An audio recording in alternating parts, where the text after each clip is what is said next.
Miraculous save fun. Bet worst streamer. Alright. Oh yeah! The date! I went to get 15 cups of coffee. This is what I'll be playing today. I was just talking about how I'll be playing the Trails again. Because I lost my saves, but I got them back. It'll be fine. It's I was able to restore them to their rightful glory. Because I really was like, I don't really feel like, go doing all that all over again. Okay. So, before we even go to the demi-human village, fucking Einzul Gone over here wanted me to go on a date with his daughter and him to just spend the day with him. That's literally what's happening. The child! What's up? What are you doing, the child? Shy? Playing more of that Destiny? Expect a sub on Sunday. Listen, no one has to sub. It's fine. Okay. I am happy to meet you. God damn it. Thank you for following. Following. We good? Alright. So now we're in the human town, and probably racism's gonna happen again, and Sable will grow some balls again, and then Lashal will be like, oh, swoon. You know. Thank you. Fuck. Thank you. I love you all. You are Play! totally awesome. Almost as good as pudding. I thought you were saving money for, I don't know. God damn it. After the three of us leave his office together, Ein escorts Lashaw and I to the staff parking lot. We have a staff parking lot? Did I forget what I forget? Forget? Awaiting us is a luxury car made from precious metals. Whoa! It's light, but also sturdy and quite flashy. Even though I know very little about cars, I can tell at a glance that it's unreasonably expensive. Rather than the car itself, however, what astounds me is the sight of Ein entering the vehicle and taking the wheel. What? He can drive. He's seen it happen at least before. Yeah,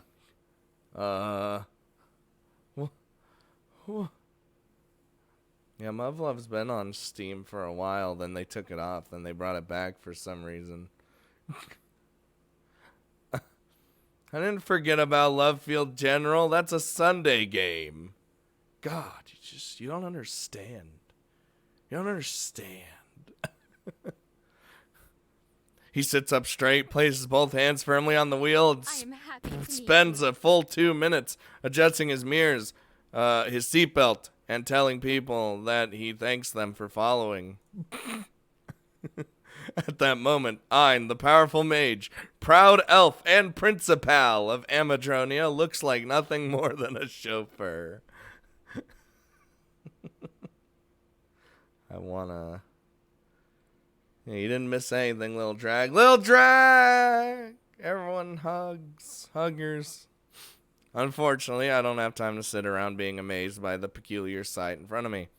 Right behind me, beside me, not behind me, is Lashaw, who continues to pester me with uncharacteristic excitement in the hopes of soliciting the promised details of my research. Oh yeah, I promised them that, didn't I? And so, for the next hour, Lashaw and I sit side by side in the backseat of Ein's car, engaged in a discussion of higher level than anything we'd enjoy inside of a first-year classroom. To my great joy, Lashaw is able to keep up with everything I tell her because she's fucking smart! And she seems to possess interests and knowledge akin to Ein's. Like father, like daughter, I suppose, or simply it's a trait of their kin. Elves. I'll be back when I get home. I'm on a Wendy's run. You shouldn't have said that. Nah, oh, when my stomach hears anything that has to do with food, it's like, yes, and then it just gets hungry. Now I'm hungry. Thanks, little drag. I didn't even eat today yet. I really should have, though. Whatever the case, our lengthy conversation is cut short as we arrive at our destination all too soon. Wait. Well, I know this is my second time here, but wow, this place is amazing. This city's nothing like the small town where I grew up. Exboro, XX.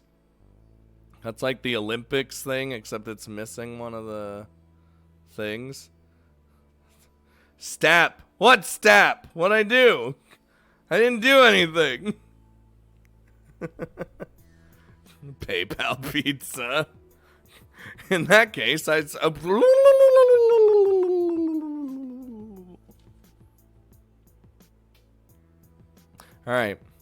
In that case, I suppose that goes for all three of us. I've spent my fair share of time in cities like this, but for the greater part of my life, that was simply not possible.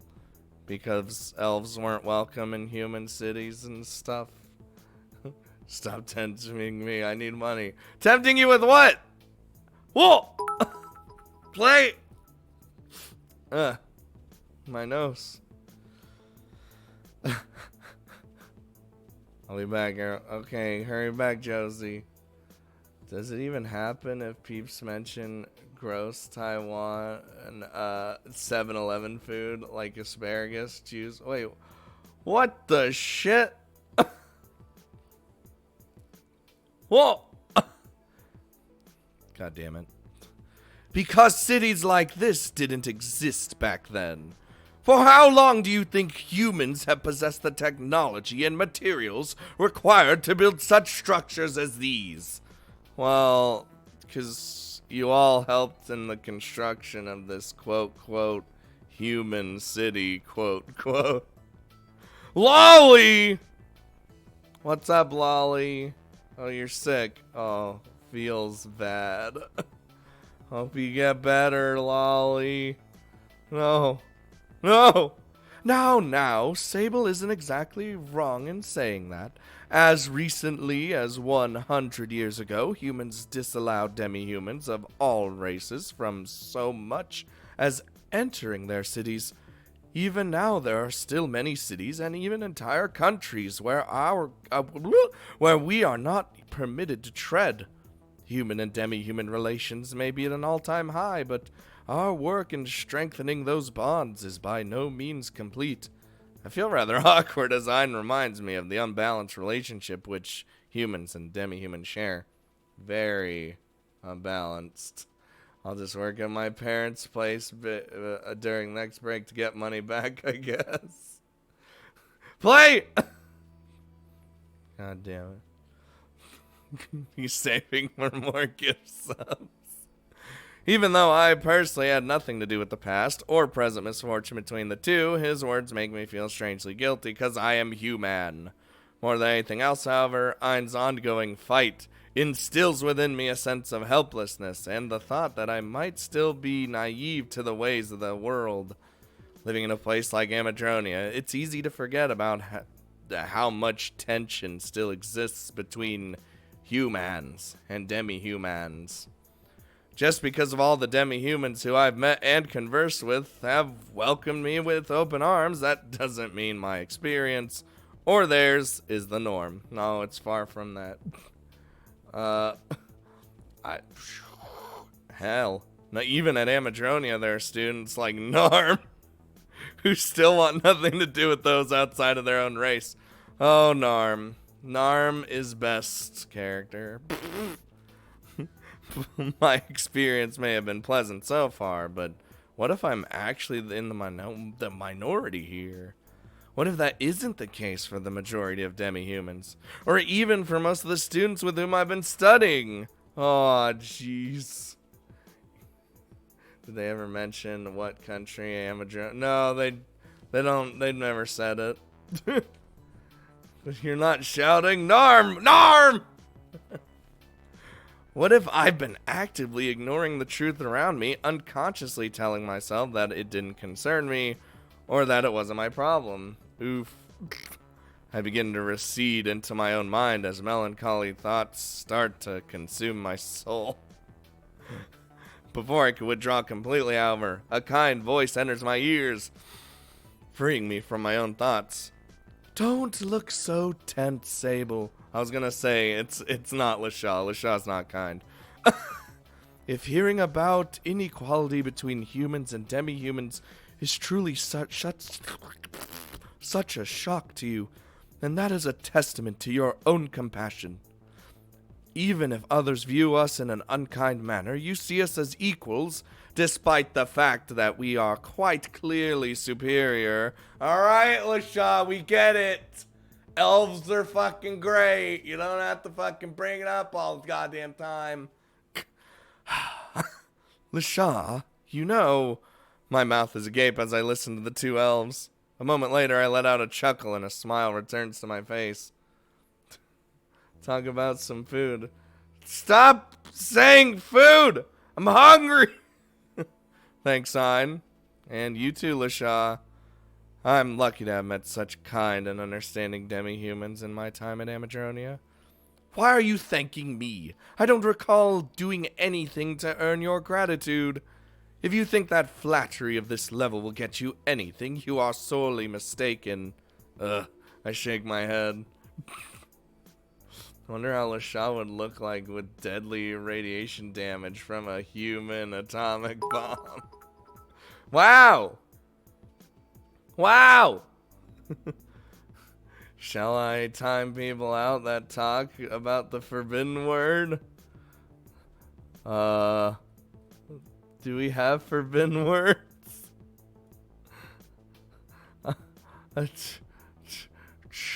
Oh, food. No. I like seeing it, but it still makes me hungry. I'm not trying to flatter you. I mean every word that I said. I think that if more humans got to know demi-humans like the two of you, this world would become a far more peaceful place. But probably not, because humans like to just destroy. So, thanks, LaShaw. Thank you for taking a chance on my inferior race. Oh my god, that scared the fucking shit out of me. Oh my god. And showing us courtesy far greater than we've ever shown you. Oh. Stop scaring me with just the tip. It's gonna be, I bet you, the child. Hashtag just. Hashtag the. Hashtag tip. Warlock Master Race. Fuck! Damn you, Destiny! Thank you, the child, for 6.16 doll hairs. The doll hair collection grows. The child doll hair collection grows. I just said you didn't need to thank me, Baka. Really, what's with you today?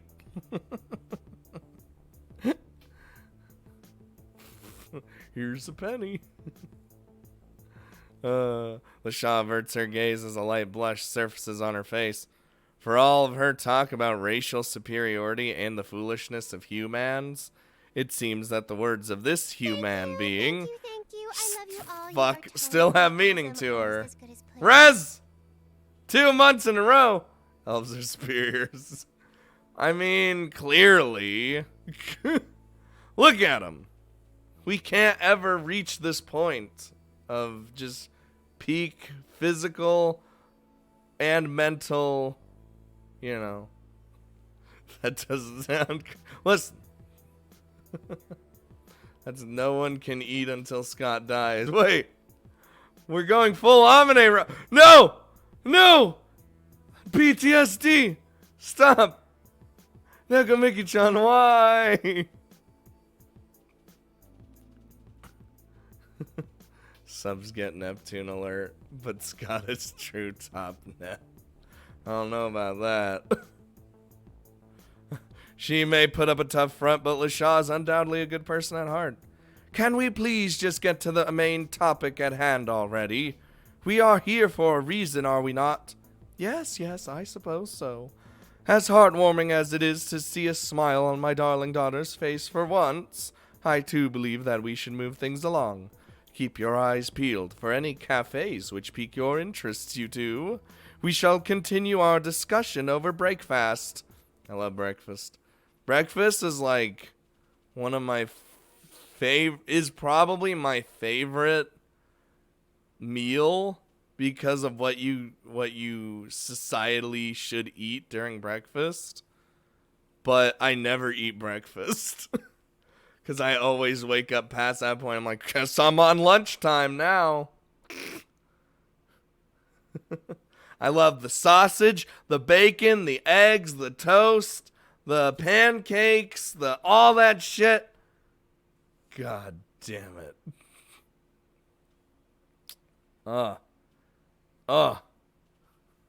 It's so good. So good. And the hash browns? How can you forget about the hash browns? I put ketchup on my hash browns, I'm not gonna lie. I also put ketchup on my eggs. But that's pretty much it for the breakfast stuff I put ketchup on. I don't know why. It just tastes good.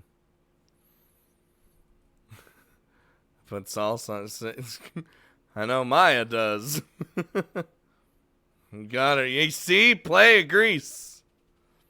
Dude, I gotta stop talking about food. The hunger will consume me. Well, oatmeal's good. I don't like fruit salad.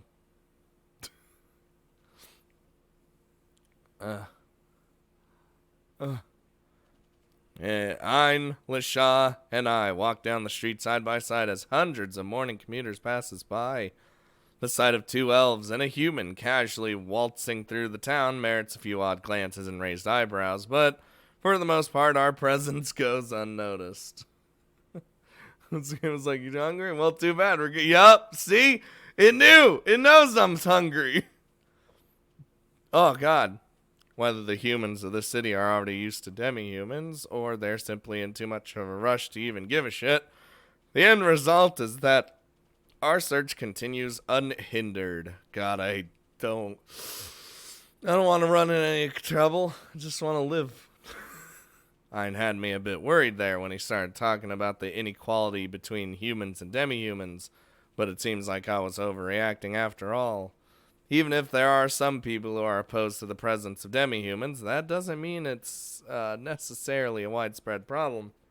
In this city, at least, perhaps because of its proximity to Amadronia Academy, it seems we have nothing to worry about. Sweet. What the fuck? Seeking comfort in those naive thoughts, I set aside any concerns I have and point out many possible venues to my companions. What are we eating? What are we eating? I can't order something on stream. I mean, I could, but you know, those when the 2 weeks of not being able to do videos, I don't have that that extra little sort of random, here you go, ad revenue. It's kind of, it's gonna be tight. It's gonna be tight. Not that I get ad revenue too much anyway. It's just like a little, here you go. Here you can, any Chinese delivery. Actually, I have one right across the street from me, but it's really bad. It's really bad.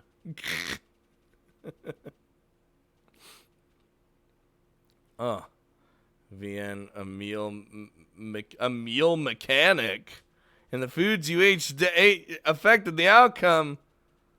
Secret round when you only whoa. For a while, LaShaw shoots down all the suggestions I make. She finds fault in everything from the build quality of the tables and the chairs to the appearance of the staff. Are you fucking kidding me, LaShaw? You're just not gonna go into a place just because the tables don't look up to snuff? Oh my god. Oh my god.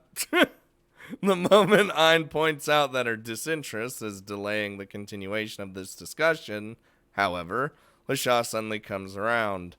She agrees to the very next cafe I point out, and moments later we have taken our seats.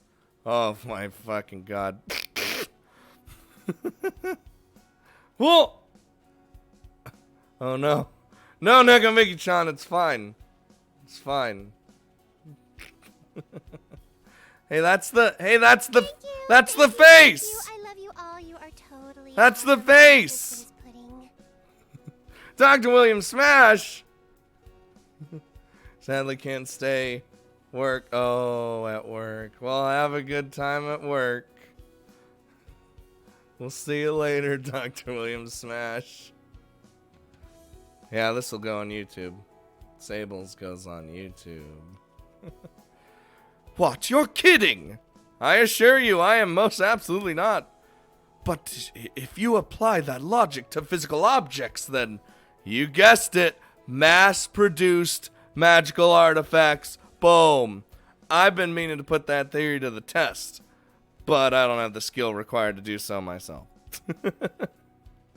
So if you teamed up with someone more powerful, you're confident that you might be able to make your own magical artifacts? Maybe? Even if I partnered with someone suitably talented, I can't guarantee that they would be able to pull it off, you know? With that in mind, I was thinking more along the lines of puppet magic. Ah, we've seen that before. We've seen the puppet magic. Puppet magic? For the first time since we sat down, LaShaw stops and turns to her father. I believe Sable is referring to master-slave combination magic, rather than having two people both cast spells in tandem, as is the case with regular combination magic. One mage would instead send commands directly to the body of the other.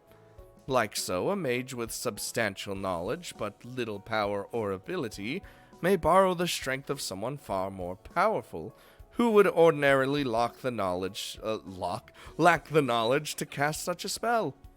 And on a confirmation, as usual, Ein's explanation is spot on, because he's Ein Zulgon! Terra's fine. Terra cult, he's absorbed. It's your birthday soon! When's your, happy almost birthday! What's going on here? Okay, yeah, I figured she looked like she was just sitting up. She was just like, what, are you kidding? Like, you know. Upon hearing her father's explanation, LaShaw's eyes open wide and an excited smile appears on her face. Then why are we wasting time sitting around here? All you need is a powerful, talented mage, right? If that's the case, then I will gladly... Impossible. Whoa! Ein shakes his head as he cuts his daughter off. Two mages entering a master-slave relationship, even temporarily, is something very few are capable of. We did it with Dricken! Alright? Dricken.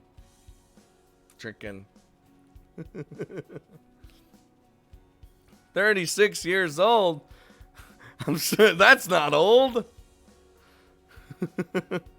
Happy almost birthday.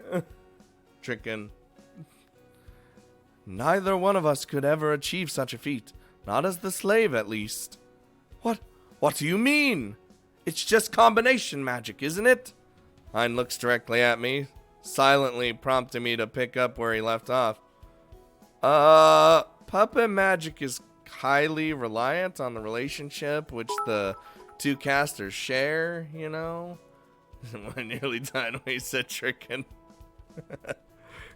The puppet, or slave, rather, needs to be very submissive towards the other party, and they need to have absolute faith in their master without a shred of mistrust or suspicion, which would not work at all in this case. For someone as strong-willed and cautious as you are, becoming my puppet or slave or whatever is literally impossible. Literally impossible. Night Slasher's hosting. Thank you, Night Slasher. Oh boy. Ein sighs as he nods in agreement. My thoughts exactly. I'll be the first to admit that elves are not suited to performing combination magic in conjunction with other races. Even when two elves work together, it rarely works out. Neither side wishes to submit, and their pride keeps them out of sync with their partner. Is that how we get to this route? Is that what we do? We gotta like build our relationship with Lasha to finally be able to do this, so then we can create our own magical artifacts. Ninja Cat's here. Little Dragon's here. Why'd I say Little Dragon? Why'd I say Little Dragon? I've never said Little Dragon. I always just say Little Drag. I think my brain malfunctioned there. Little Dragon. Dude, it's gonna be weird, Little Drag. Like, not weird seeing you in person, but weird just calling you Little Drag in person. I know I'm gonna do it. I know I'm gonna do it. Like, we all know your real name, but I'm just gonna say Little Drag anyway.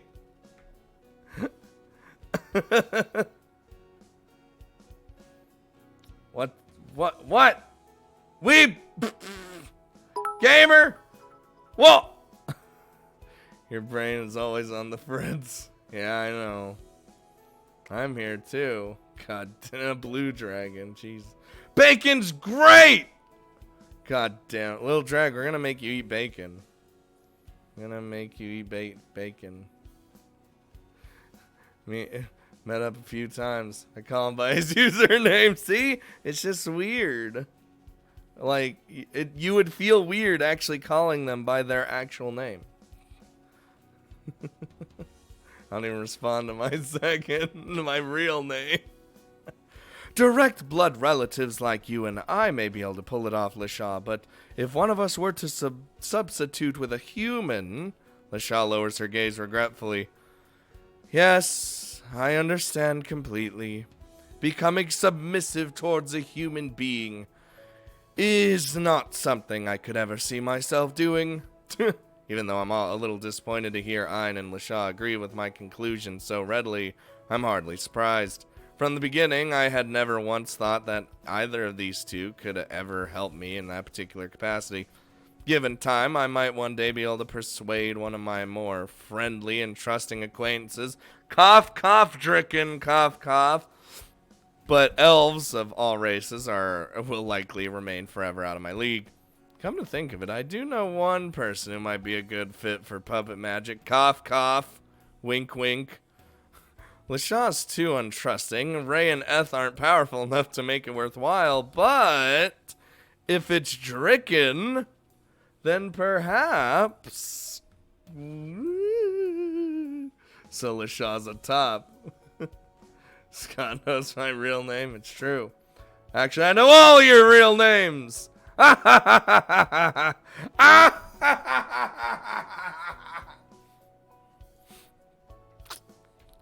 So if puppet magic is off the table, then what can we try? Is the process something you could teach one of us? Good question. It would be difficult and time-consuming, but it's certainly possible. Then teach me! Oh, Lasha leans against the table, across the table, once again bringing her face close to mine. Oh, stop it! Seeing her display uncharacteristic excitement and joy, I can only avert my gaze as I try to dissuade her.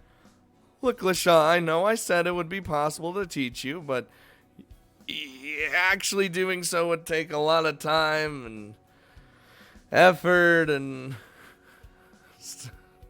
Please don't reveal that my real name is Bose. That's just your actual name. Stop saying her name. Why? That's how the thing says it. You all of your secrets are mine. You guys just don't know it yet. I have my own studies to consider, you know. I can't just drop everything in order to become your tutor. Your own studies? Are you referring to the classes we are taking? Or your personal research? Both, but mainly the former. I came to Amatronia to become a student, not a teacher. I don't have the luxury of neglecting my study to assist with yours. A teacher, you say? Oh, Jesus Christ. Wearing a serious expression on his face, Ein finishes his cup of coffee, stands up, and steps away from the table. He then dispels the soundproof barrier he erected before we started talking. Oh, okay. And signals for LaShaw and I to follow him. LaShaw and I look at one another for a moment, then rise to our feet. This is weird. Leaving the remnants of our breakfast to grow cold. No! I can eat that! I'm hungry! As we follow Ein's lead. Father, where are we going? We didn't even finish eating. Surely we needn't return already. I agree. While I may not be a stranger to skipping meals, it does seem like a waste to drive all this way only to leave part way through. I want that breakfast. I want the breakfast. Yeah, LaShaw's really passionate about that magic. Doesn't mean to ask, are we going to continue? I want to continue the corpse party. We got a lot to do. We got a lot to play. I would assume probably a Sunday stream. Or 2. Or 3 to finish off Book of Shadows. Sounds good to me. In response to our complaints, Ein turns to face us, still wearing a serious expression as he does. He looks back at LaShaw and I, one after the other, then surprises us both with a single question. Sable, what you just said about being a student and not a teacher, how would you like to change that? What the yeah, she's doing what I do! Whoa! A teacher? Me? But you gotta be kidding me, right? Do I look like I'm kidding? Well, no, but, I'm not asking you to teach a full class of students. Even just one would suffice.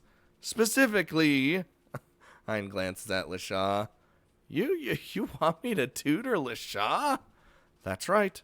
I glance over at LaShaw, hoping to gauge her reaction to Hein's words. Before I could do so, however, what do you think you're doing? LaShaw quickly makes her feelings clear. You think that I, the student ranked first in our grade, would require tutoring from someone dozens ranks below mine? LaShaw, please, you know it isn't like that. Sable possesses knowledge in a field which you do not. Whether or not your overall rank is higher, you must admit that that is not the problem here. Oh boy. I require assistance from nobody. I am doing fine just on my own. Alright. LaShaw, you need to calm down. I do not need you to suddenly look out for me on the rare occasion when you feel like it. Honey, please. I don't understand why you're so angry. Just a minute ago, you yourself were asking Sable to teach you. Yeah, what? Yes, I was. I found his insight fascinating, so I asked him to teach me. It was my decision to make, and I asked the question. Pull your head out of your own ass and listen to what you're saying to what I'm saying for once. Wow, calm down. Yep, I am proud, Elf. I don't need you to speak up on my behalf. I am my own person, and any decisions about my education will be made at my discretion. Are we clear about that? LaShaw, you need to calm down. LaShaw quickly begins to lose her temper as Ein's meddling weighs on her nerves. So she just doesn't like... God damn it. To his merit, Ein manages to keep his cool. You ungrateful little brat. Wow. Wow. Okay, hold on. Hold on. Can we just back away slowly? Things are about to get real in a second. At first, it's just never enough for you, is it? You can't just get what you want. It always has to be obtained on your terms. You want to learn new things. I'm trying to make it happen. So why don't you just shut your mouth for a minute and let your father do what he does best? Ah! Oh, God. Shit's about to go down. Oh! Okay, hold on. We're going to fight right here, right now. Oh, my God. Oh, are you planning on lecturing Sable about the March for Public Order? The march is a good thing. It's in everyone's best interest. Why does nobody understand the importance of my work? You're an irredeemable fool, Father. You spend all your time talking about what others want and what they should do, yet you never listen to them. It sickens me to think that we are even related. Roasted. Alright. Sable, just leave. Sable, just back away. As LaShaw steadily grows more aggravated, her voice raises in volume. Before long, we have gathered the interests of several passers-by, who are drawn to the side of the two elves arguing. Noticing that, Ein suppresses his rebuttal, and instead seeks to end their argument. LaShaw, why might we please continue this discussion another time? You're making a scene. Oh, yes. Do forgive me, esteemed father. I would hate to embarrass you. Founder of Amadronia, the man responsible for building ties between human and elf. It wouldn't do for such an important figure to be seen in public arguing with his daughter.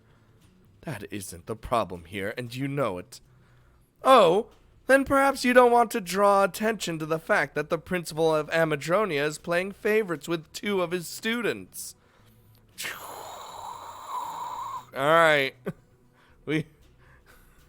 Amadronia's principal invites his chosen students out for breakfast in the city, while the other teachers are actually doing their jobs. What a scandal. Ooh. Rather than respond to his daughter's antagonism, Ein turns his back and begins to walk toward his car. And now he flees! The principal is not only irresponsible, but also a coward! You hear that? You're just a coward, Father! Just a coward! Damn! Damn! I think we need to calm down. I'm late, but I managed to get here. Hello, Lady Anthea. You're just in time to see the fight. Well, you know. What a disgrace. Both to Amadronia and to his race. Wow. Ein's face twitches at those final words, as those final words reach his ears. He clenches his fist and just punches his daughter. No, he didn't do that. And grits his teeth for a moment, but regains control of himself before he can turn around. Moving at a greater speed than he was before, LaShaw stopped him. Ein walks away, leaving LaShaw and I behind. Whew. LaShaw needs to be kept on a leash. Shh. I think they both do, honestly. As Ein quickly disappears from our sight, LaShaw and I remain motionless. Even without LaShaw's father present, their argument is still fresh in our minds, and Ein's absence barely makes a difference to LaShaw's mood. Her anger, as irrational as it seems to me, is still burning brightly. Oh my god. Jericho, I'm getting excited. Whoa! New background for the city. Alright. No, LaShaw never pulls her punches. What the fuck does this say? Hold on. Someone, can you speak this language? Twenge Grimoire. Po. I. Me vifuka. Jiquaf. Ex tits. Oh wait, tis. Quata. Kiri from. This literally looks like this, at least this bottom part looks like they just. Are you trying to cast a spell? Yes.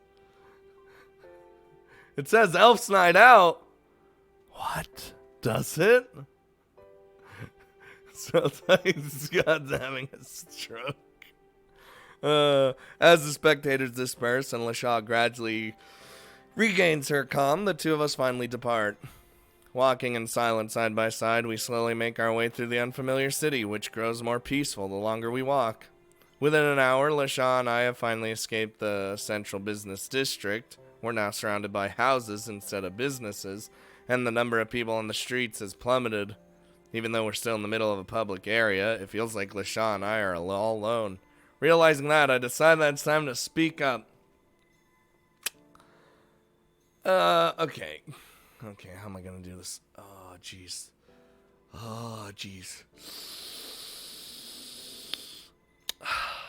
Say, LaShaw, don't bother. I know what you want to say, and I don't want to hear it. Wow. LaShaw continues to walk along with a disheartened look on her face. She doesn't want to talk about what happened, but at the same time, she knows that we must. Fine then. You do the talking then. LaShaw, Sable, you're my new daddy. Apparently Tao is best daddy. Okay, what? Someone wanted something on the sign, so they bashed their face on the keyboard.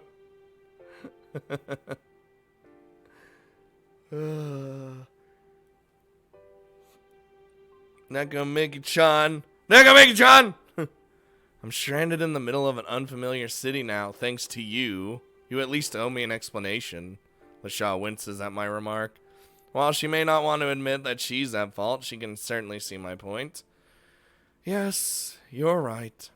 I'm sorry I got you involved in this, Sable. My father and I both seem to be causing you unnecessary trouble. It's not that big of a deal. A bit of exercise won't kill me, you know. Hey. But, did you like, really have to chew out your father like that? It didn't seem he meant any harm. Of course he didn't. He never means any harm, and that makes everything okay, doesn't it? Smiles, good intentions, a cheerful demeanor. As long as he gets all giddy, he can do whatever he wants, and people just forgive him like it's nothing. I apologize for exposing you to such a sight, Sable, but I do not regret my words. My father is an irresponsible, inconsiderate oaf who doesn't deserve his title. Whew. It's a bit harsh there, girl. You seemed to me like you just wanted to take this opportunity to share a meal with his daughter and then to enhance her education. Is that really such a bad thing? Dear God. Any plans for 15K? I don't know, man.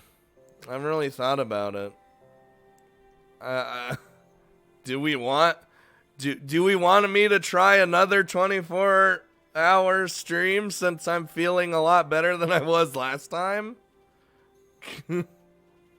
I know I could do it. But it's just I don't know, man. Last time I started feeling sick because of my stomach. I don't know what the fuck happened, but I was just dead after, like, my stomach, so. Well, we'll see. We'll see about it. We'll see. Imagine that. That's 24 hours where my fucking internet has to keep, you know. You're not gonna be able to do 24 hours. That shit, it doesn't need too much preparation. Really, all you need is energy. That's it. Sucks that I start school next Monday. No! Quit school, Neko Mickey-chan!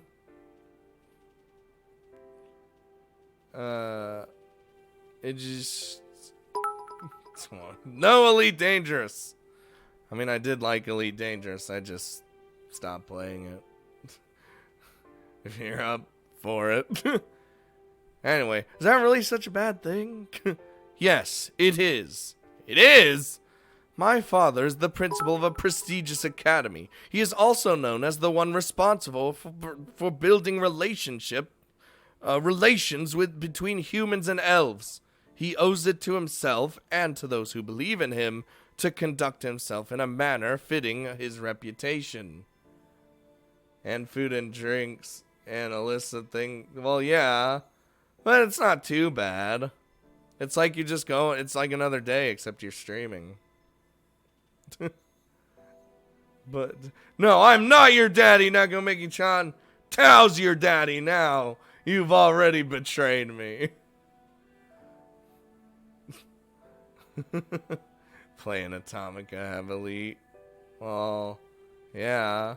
That's a game where it's one of those games where I'd get bored. I got bored like real fast, but I liked it. You know. Ooh. Excuse me. Elven pride again, huh?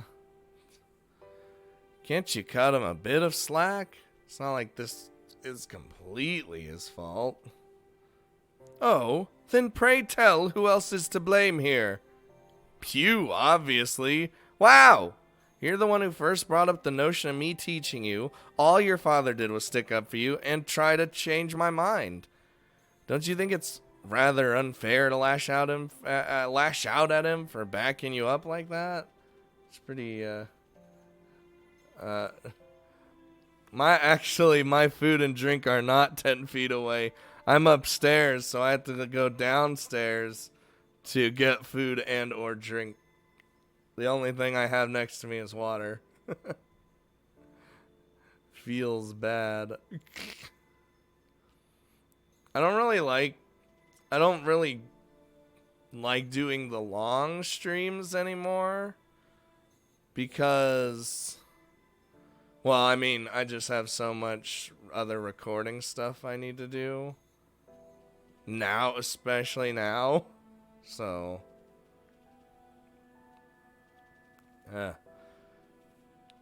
by the way, is Tao here? No, Tao left because he hates me.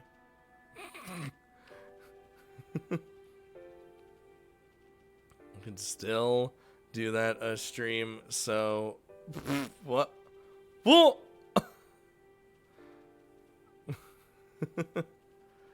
Listen, someone's buying the pizza. All right. Don't.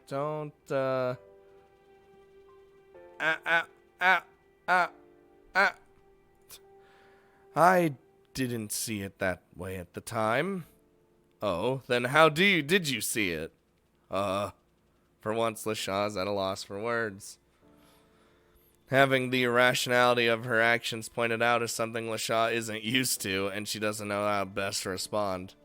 Man, you're such a hypocrite. Damn! Whoa! What did you just call me? A hypocrite! Someone who acts contrary to the beliefs or virtues they claim to have, or which they impose on others. Get wrecked. Damn. You call your father irresponsible, yet the moment your own mistakes are pointed out, you refuse to accept that you're at fault. Ergo, hypocrite. Wrecked. Damn. Shut your mouth, human. I am no such thing. The day I am corrected by a human, and there you go. Look, you're right there proving my point. You continue to belittle human beings, calling us inferior to elves in every single way. Yet, who was it that was begging a mere human to teach her just an hour ago? Boom! Got him. Tell me, LaShaw, are you willing to admit that I, a human being, may actually be superior to you, an elf, in at least one area? Just one. A single area in which you are inferior to this human. Can you even do it? You unsufferable. Yes, go on. Sable, you condescending ape, you are correct. You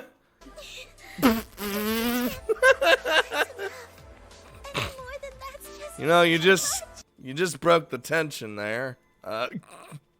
Lil Drag, $10.69. You always put the meme.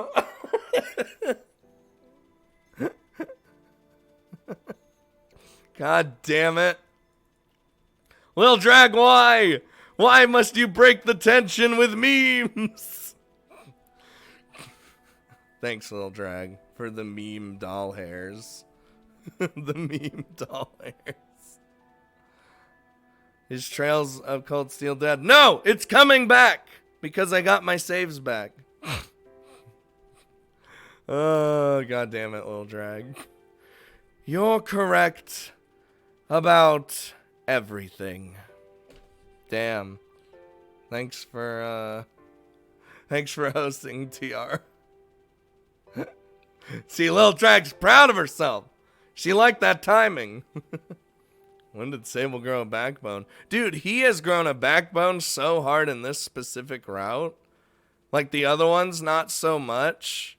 Well, I mean, not really, but this one? Jesus.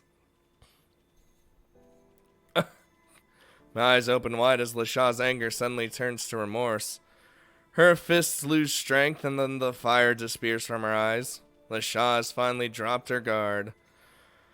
I know I said too much. I know that I shouldn't have gotten so mad. But I can't stop myself. Whenever that man is around, I just can't settle down. Everything he says and does just irritates me to no end. I know I'm the one at fault.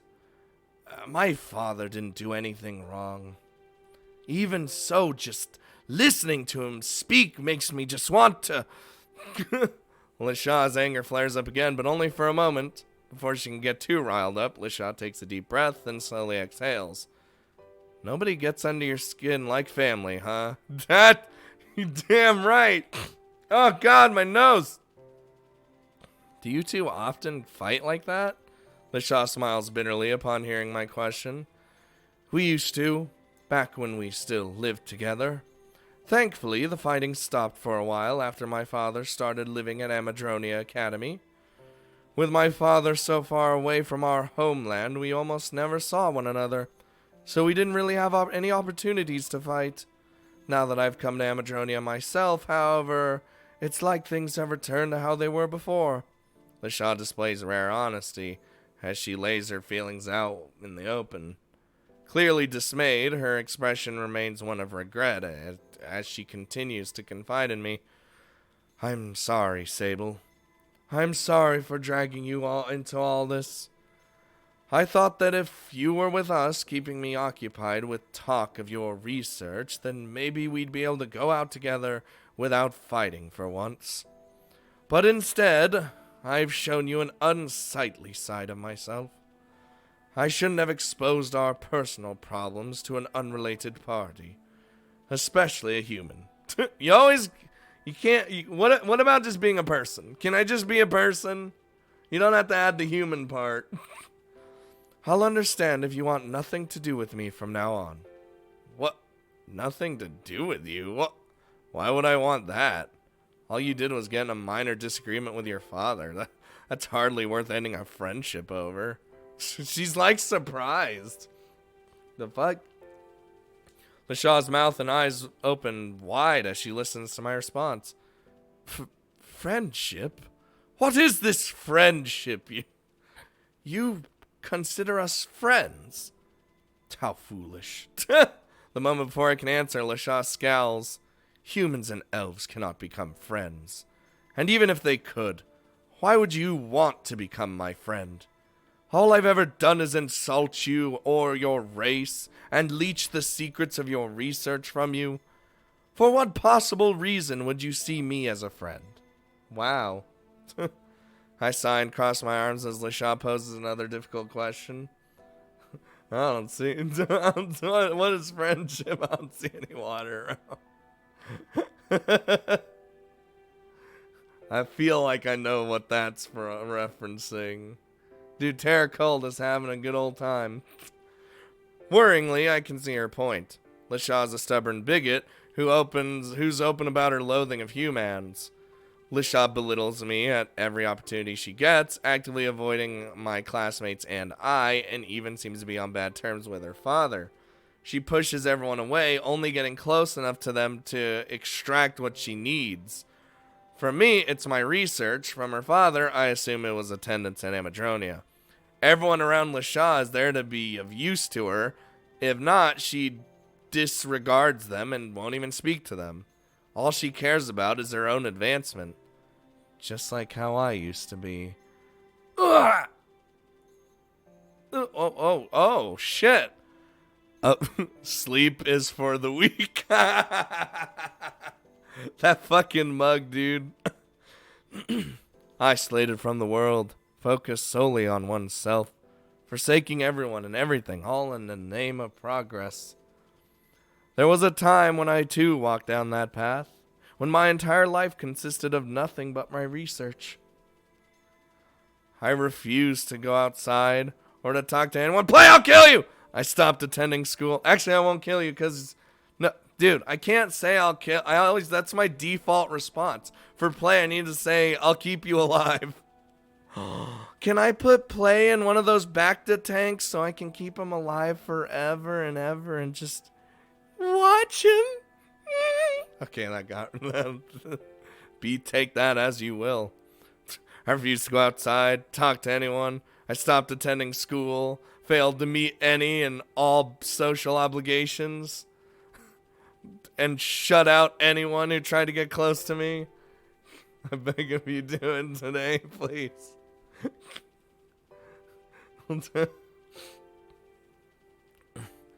And, to be perfectly honest, I loved every moment of it. Free of the burden of responsibility, immune to the distractions of the outside world, and completely devoted to that which interested me above all else. I was locked inside my own little world, and I couldn't be happier. Every day was productive. Every day I learned something new, or created something original. God damn it, Rez. With Rez around, that's when clips actually get made. Well, Rez and play, really. Nobody got in my way or told me to stop. The only people in my life were my family members, who eventually gave up on me altogether and let me do as I pleased. At that point in time, my life was pure bliss. However, as enjoyable as it might have been, I eventually realized that I was doing myself no favors by walling myself off from the outside world. If I simply stayed at home living in relative isolation, my research would undoubtedly begin to stagnate. In fact, in hindsight, perhaps it had already done so. I needed more. New materials to work with. Experience actually using magic rather than simply researching it. Contact with other mages who possessed experience surpassing my own. Goodbye, Josie. Hurry back. Well, I'll be back on a Alright, hurry back. Mac.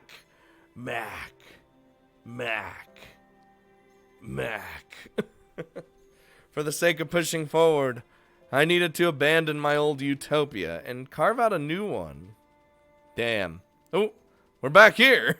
Lashaw's situation might not exactly be the same as mine was, but the result is the same. She intentionally has been isolating herself from others, thinking that she'll get further on her own.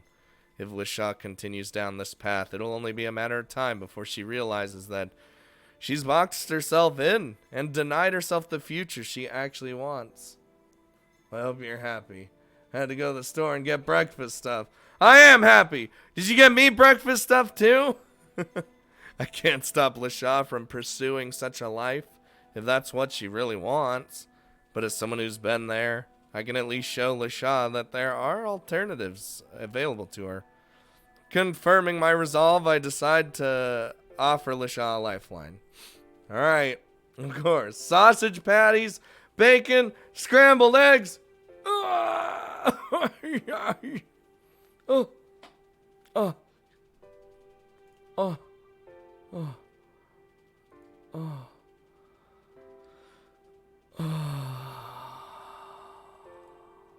Now I'm hungry even more. Okay, maybe friendship is too strong of a term. What you said before was actually correct. Quite frankly, I find you to be a rude, abrasive, condescending egomaniac. Everything is about pride with you, if not some other self-centered metric. You push your own ideals onto your father. You judge others by your own unrealistic expectations, and yet you snap when others do the same to you. Put simply, you're just a horrible person. Damn! He is being as blunt with her as she is to him. God damn! I need some water. Ooh. What do you think, Terrico? The smackdown. No, guys, we're not eating until Scott feels the stomach hunger. LaShaw is me, which is why I despise her. Burn, LaShaw, burn. Oh my god. Wow. LaShaw continues to stare at the ground as I relay my honest assessment of her personality. Her lips begin to part as LaShaw tries to formulate a response, but before she could do so, I continue speaking. Yes, LaShaw, you are a horrible person.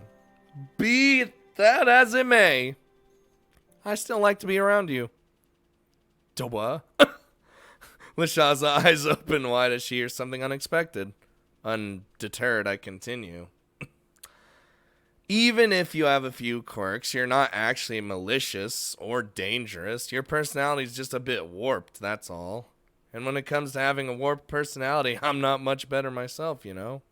As a former shut-in who even now wants to remove the need for sleep and food from their life, why would you ever want to remove food from your life? Food brings you so much joy.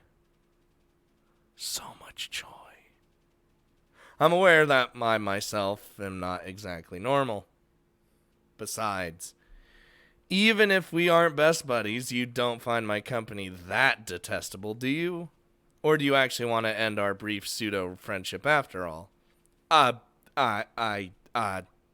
didn't exactly, Baka, no, I don't want to stop being friends. There he is. I knew Terrico was coming. Friends, not just acquaintances. Oh, jeez. Oh, that's her voice now. You know what I mean. Shut up and move your legs. I tire of this pointless conversation. Damn. Stifling a laugh, I follow LaShaw down the unfamiliar street as she continues to fume. For all of her bluster, LaShaw is currently acting more like a human being than she would ever care to admit. Whatever distinction she draws between elf and man is irrelevant. LaShaw has proven herself to be a good person, at least in my eyes, and that's good enough for me. Baka! I imagine we had to walk home. Yes, now I'm turned on. Oh, jeez. Jeez, Rick. Who has that Rick and Morty IQ levels, huh? You guys wouldn't understand because you don't watch Rick and Morty. And you need a very high IQ to understand. So stupid. By the time LaShaw and I return to Amadronia, night is already upon us. The academy is shrouded in darkness, with most students either eating dinner or preparing to go to sleep, so our arrival is greeted by neither skepticism nor fanfare. As far as those students are concerned, LaShaw and I have spent our day off campus and are missing even now. At this point in time, I can't bring myself to care about what they all think. Ew. Why are they in their emotes? Jeru's route ended. One, she either turned into a human. Spoiler alert. She either... Okay, no, she got surgery to make herself look like a full-on human, so she had no more thingies anymore. 2, she got put back into the dungeons and was given drugs to sedate herself while she had counseling. Or 3, we decided to be her, like, her buddy, her friend, her pal, and watch her while she still lives above ground. And we cared for her. That was probably the best one. Yeah, her caretaker. That's the one I was looking for. Oh. After walking for almost an entire day, all I want to do is lay down, go to sleep, and put today behind me. See, I'll show you. What? I'm out of save slots. What is this? You ready for this? Rez? Did I just quit the game?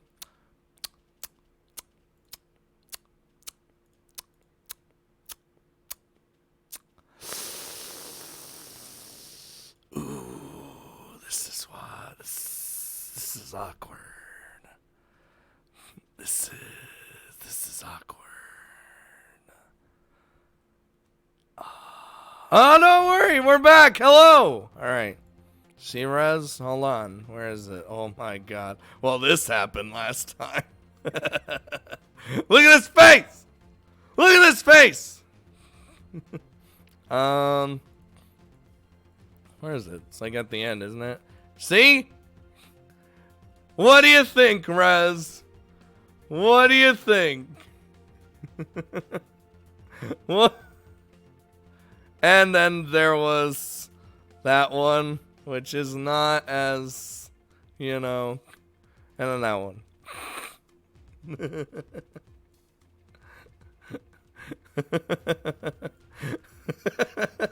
Rez is like, God damn it. All right. Going on, bring it on back. Whoop. Back to the story. Putting the day behind me. I want to sleep. Whew. Home at last. Oh. Here's hoping that I don't have to suffer through another day like that, like today in the near future. Did you truly find it so detestable to spend the day in my company? She was doing the pouty face. While I'll readily admit to not being the most sociable person ever, I hardly think my presence is something one must suffer. Yeah, JoJo's way hotter without the mask, human or spider. But the human one is creepy as fuck. Oh, you want to, hold on. That isn't what I meant to say, and you know it. I'm just saying that as badly as I needed to exercise, walking for 10 hours! Holy shit. 10 hours straight wasn't how I wanted to spend today.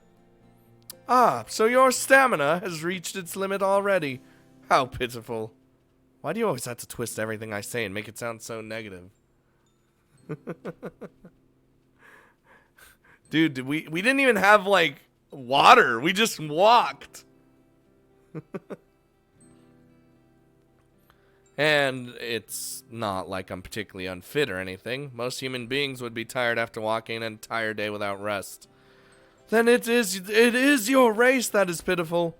Were humans not hunters and gatherers a short time ago? I should hope that your kind would display greater resilience than you personally have shown. If by a short time ago you mean hundreds of years ago, then yeah, sure.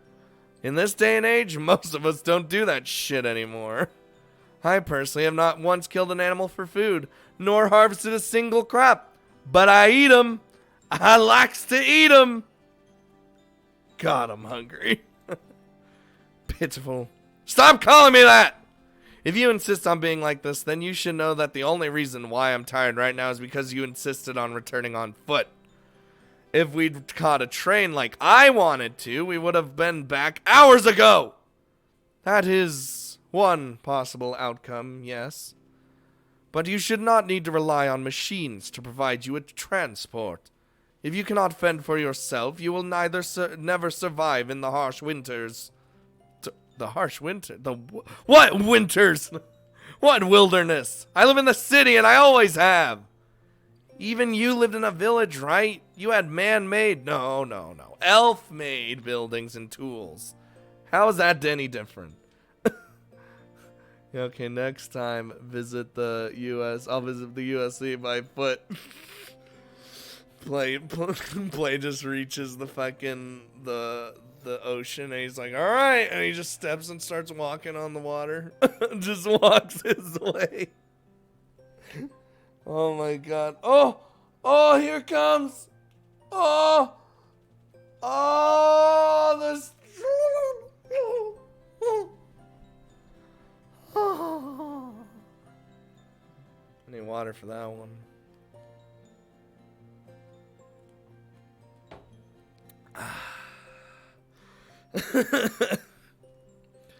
We created shelter and tools for the sake of our own convenience and comfort, rather than out of actual need. That is the difference between our two races. I sigh in frustration as LaShaw turns our return to Amadronia into another elf versus human debate. What am I walking into? The stretch is star. Yeah, take the plane to Canada and then walk across the border. God damn it. LaShaw and I may have spent most of our walk in silence, but now that we've returned to Amadronia, it seems LaShaw is feeling talkative once more. And while I appreciate the fact that she's feeling better now, it's a shame that the honesty and self-reflection she displayed earlier have all but disappeared without trace. Did she really need to regress so quickly? Whatever, you're just too proud to catch a train because it was my idea, not yours. If you thought of it first, you would have definitely insisted that we do so. Instead, you refused to go along with what was clearly the best choice, and now as a result, we've wasted an entire day walking. Oh, boo-hoo. It's not like you would have done anything productive with that time anyway. And I did think of catching the train. I just felt like going for a walk, that's all, Baka. Etchy virgin. Yeah, like I even believe that. Oh, she's one of those girls. I did think of it, but not even girl. Not one of those girls, but one of those people where she just... I thought of it, but I just thought it'd be a stupid idea. Please make a stretch emote. I'm working on it. Nagamiki-chan!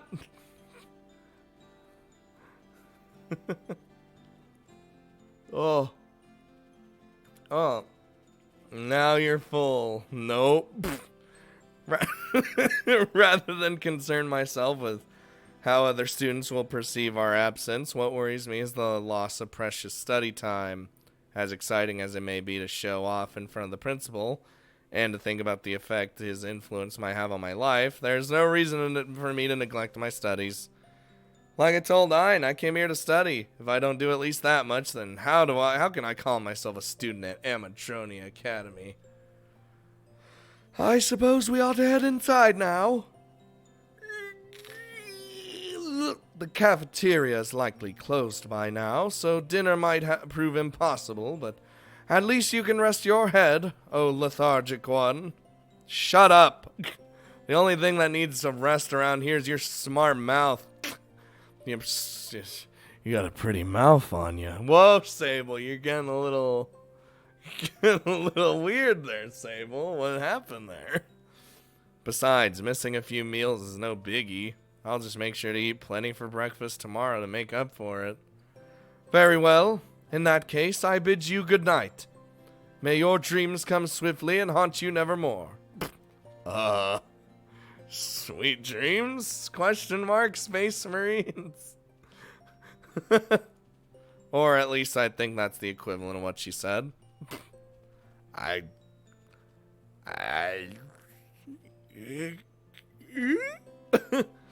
Keen to keep out of the cold. Hurry inside. Wait, what the fuck? Keen to get out of the cold. I hurry inside, right behind LaShaw. Despite the fact that we both reside in the same dorm, LaShaw hurries on ahead, as though she doesn't want people to see us returning together. Choosing not to pay her actions any mind, I take a detour and decide to visit the cafeteria before returning to my room. They've probably stopped serving food by now, but fuck, it doesn't hurt to check, man. Even a sandwich would be plenty right now. I need something to top me up, given that I hadn't eaten since breakfast. And I didn't finish my breakfast! I didn't finish my breakfast food! God damn it! I just wanted my bacon, my eggs, my hash brownies, and my goddamn sausages. I ain't getting my go on, get on. The moment I enter the cafeteria, I am unfortunately proven to be correct. Can I just like break in there? None of the cafeteria staff are working. There are no other students present either, and the lingering scent of devoured dishes is faint. I'm too late after all. Didn't finish breakfast and skipped all those other meals. Damn. Should have insisted on going shopping while we were in town. Walking all that way while carrying groceries may have been a pain, but at least I would have been spared from situations like this for a while. Oh well. One night without food won't kill me. And so we died. The moment I think that, my stomach growls in protest. Food and sleep seem to be two things I routinely skimp on, or wind up admitting the importance of far too late. Oh, he's gonna do the poor man's dinner, which is sleep. I put my stomach through a lot, and tonight will once again be suffering as a result. Poor man's dinner, ahoy! Ketchup sandwich. He doesn't even have a ketchup sandwich. He just has death. You need a huggers play. I need deathers. I wonder. I can't wait for the day where Play's just like, you know what, guys? I'm glad to be alive. I know, I always said I wanted suiciders or deathers, but in fact, I just wanted lifers all along. Oh, oh, oh. And he's gonna glow, and legit the furthest from that I've been in a while. You say that every day, Play. Don't even. Since my outing with Ein and Lasha, the three of us have all kept relatively silent about what happened that day. Needless to say, it's not a fond memory for any of us. But be it Ein abandoning his daughter in the city, Lasha losing her temper in front of countless strangers, or me watching on helplessly as everything fell apart. I am happy to meet you. Thanks for following. God damn it. Foreshadowing. Dude, I'm calling it. Play's gonna be done with his school shit with Tao. They're gonna move in together, and it'll be like la la la la la la la la la la la la la. You know that song? And it'll be like one of those slow motion scenes where they're skipping in the fucking flower beds. It's not romantic. It's just a bromance. Calm down. And then Play will learn that life is what he needs. Some people really need to hear the story about the boy who cried wolf again. Turned out to be... It's happening. It's happening, Play. For all my life. Yup, you already knew. Rest. Copyright. Instead, I and Alicia have kept distance from one another, and I've avoided the subject whenever I've spoken to either of them. It may not be the best way to deal with such unpleasantness, but until now, it has been my preferred solution. Now that duty calls once more, that may no longer be possible. 1 week has now passed since our last hunt, meaning that it is now time for us to gather together once more. Oh shit! Oh jeez! What did I do? Whether Ein will face us in person or take the coward's way out and send Coco in his place is yet to be seen. Why do I keep fucking sliding my finger against the goddamn middle mouse button? La la la la la la la la la la la la la la. I just can't get that image of Tao and Play like holding hands and just skipping in a flower field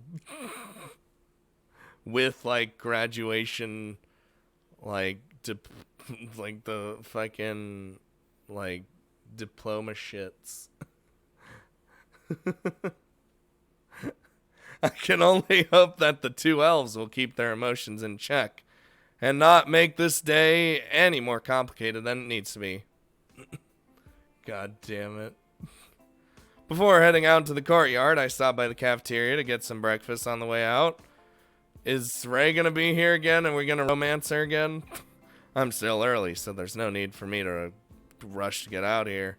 And with most students still sleeping, there are no queues or crowds, making the cafeteria far more pleasant than usual. I have no way of knowing where I'll be sent today or how long it'll take, so I'll just eat my fill while I can. Are me and LaShaw just gonna go to the village again? Or not again, like actually go to the village, or are we...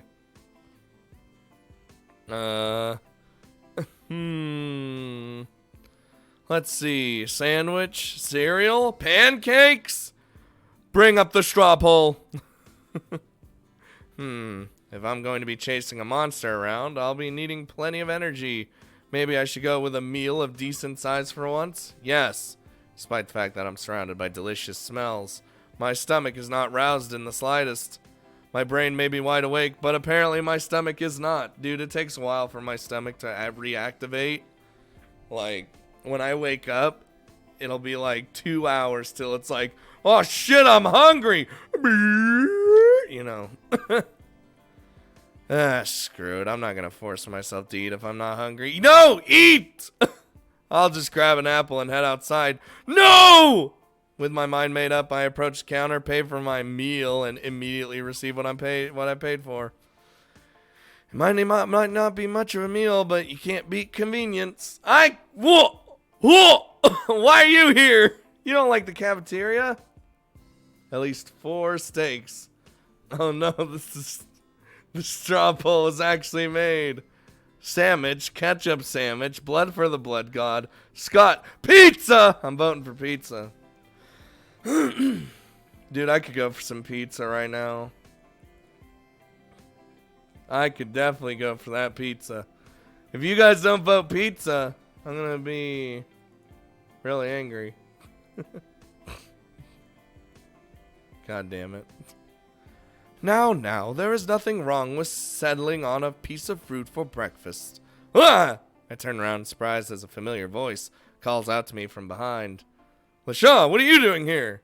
Have you decided to give the cafeteria another shot after all? Hardly. I am simply passing through on my way to the courtyard. Still, while the fruit here may not be fresh, I cannot fault your choice of sustenance. In fact, most mornings I eat nothing more than a single piece of fruit. Well, with a figure like yours, I have no trouble believing that. Oh, hey. Oh, what's going on there? Every stream you want pizza. It's not my fault. I just love pizza. It's like one of my favorite foods of all time. Who doesn't love pizza? Oh, I need water.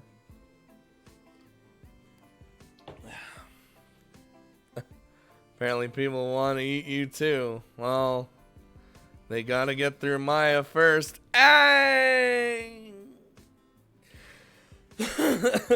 God damn it. Have you eaten yet this morning? Or were you planning on grabbing something from the forest before we head off? No, I won't be going to the forest. There are too many people outside right now, and I'd rather not eat in front of an audience. I already ate when I first woke up. It's the easiest way to avoid running into my father, being the late riser that he is. Oh, so you're still avoiding him, huh? I am not making any special effort to avoid that man. I simply prefer to take action when I am least likely to cross his path, that is all. I don't understand the difference. It's literally the same thing. Yeah, whatever. I'm not going to get on your case. Just don't let your soured relationship affect our performance today, alright? Or your performance. Yeah. Of course, I would not allow personal matters to interfere with my duty. That man has no power over me whatsoever. He may think that his words might affect me, but they do not. I am completely immune to his influence, and I will not be hindered by it in the slightest. Once again, displaying a staggering lack of self-awareness, Lasha continues to prove herself wrong with every word she speaks. Having already grown accustomed to this quirk of hers, I pay Lasha's words little mind. Instead, I decide to quietly munch on my apple as I wait for Lasha to finish speaking. Anyway, enough about that foolhardy principle of ours. Today marks our second hunt, and this time around I'm sure we'll be paired together. Really? I think Narm might have something to say about that. Oh, forget about that moron. If he wants to pair up with another human so badly, he ought to attend a different academy. Your way or the highway, huh? Shit, man. I call bullshit daddy issues. I mean, you know, kinda daddy issues. I guess if anyone could beat Narm in a contest of willpower, it would be you. So, are you ready to head outside and meet up with the others? I'm pretty much done with breakfast. Certainly. I'm ready whenever you are. Hopefully my father will see fit to sit this one out and leave our guidance to our instructor instead. One can only hope. He's there. I will be leading you. Ah, shit. Feel like most girls look the prettiest when they smile. Nakamik-chan! Unlike the cafeteria, the courtyard is packed with students. The majority of the students present are in higher grades, between first and second years.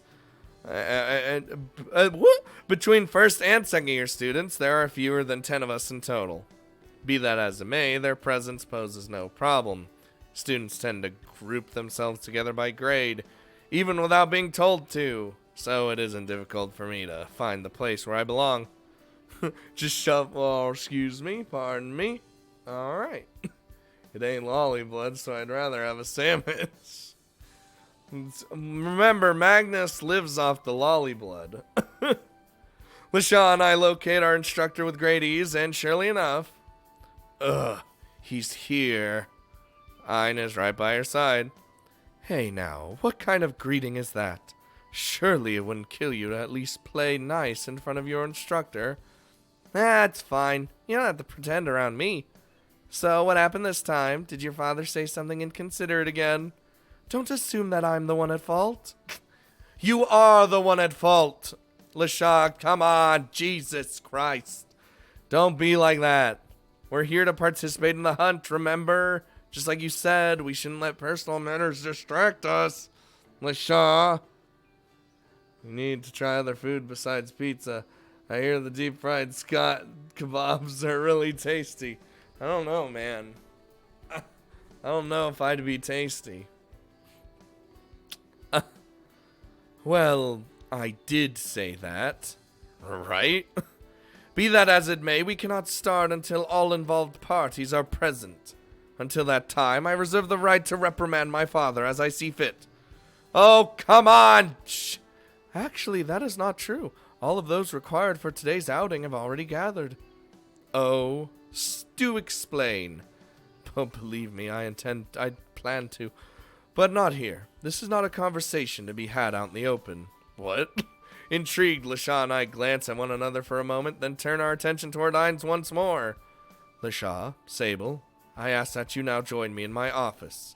There is something we must discuss rather urgently, and I cannot have unrelated parties listening in. It's gonna be about that village. It's gonna be about the village. I'm currently eating 5 breads with sausage. What? Whoa. What?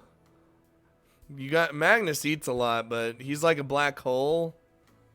So all the food he eats just kind of goes in and it never comes out.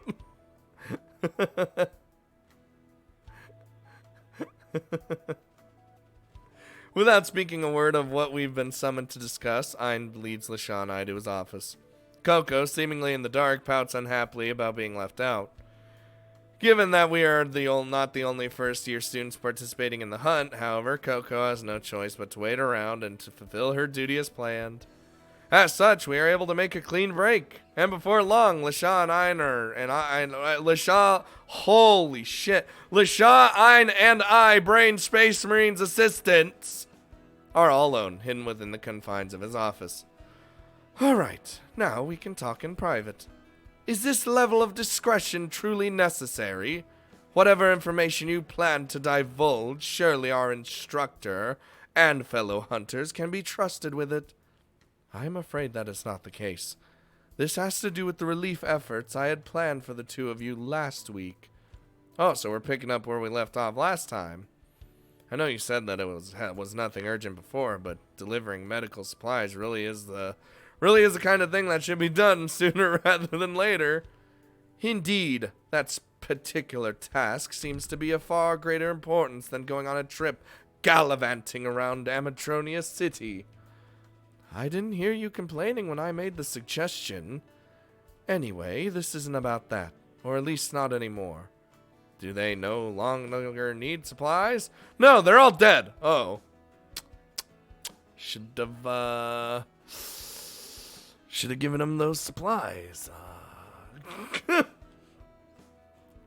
I manage my teacher's Insta account, and I'm supposed to email him, but social anxiety won't let me. Nagamik-chan, it's fine. Wait, why are you managing your teacher's Instagram? I'm confused. Nagamik-chan, what's going on here? This is LaShaw's route? All the 248 penguins have arrived. Nagamik-chan, you aren't going to tell us that they died of some kind of infectious disease while we were eating breakfast in the city, are you? Father, would you two please stop that? I'm telling you, the supplies really aren't that urgent. If they were, I would have prioritized their delivery above all else. No, what I must discuss with you two is something of far greater urgency. You see, before meeting with the two of you this morning, I decided to contact the leader of the village in question in order to inform him that you would be coming. When I spoke to him, however, he confided in me grave news, brought to him by a traveler passing through his village.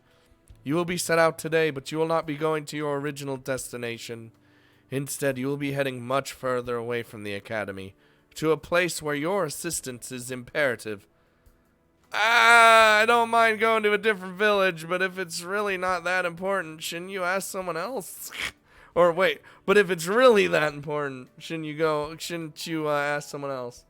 Because he's an artist, and he doesn't want to manage it himself, because he's old. Nagamik-chan! Scooter, I'm an Aatrox main. Oh, jeez. Tomica! I hear Chris is scumming it up with Ilaoi main because she's broken. Well, Aatrox is also broken. All these characters are broken. Oh, excuse me. You think we're actually gonna fight?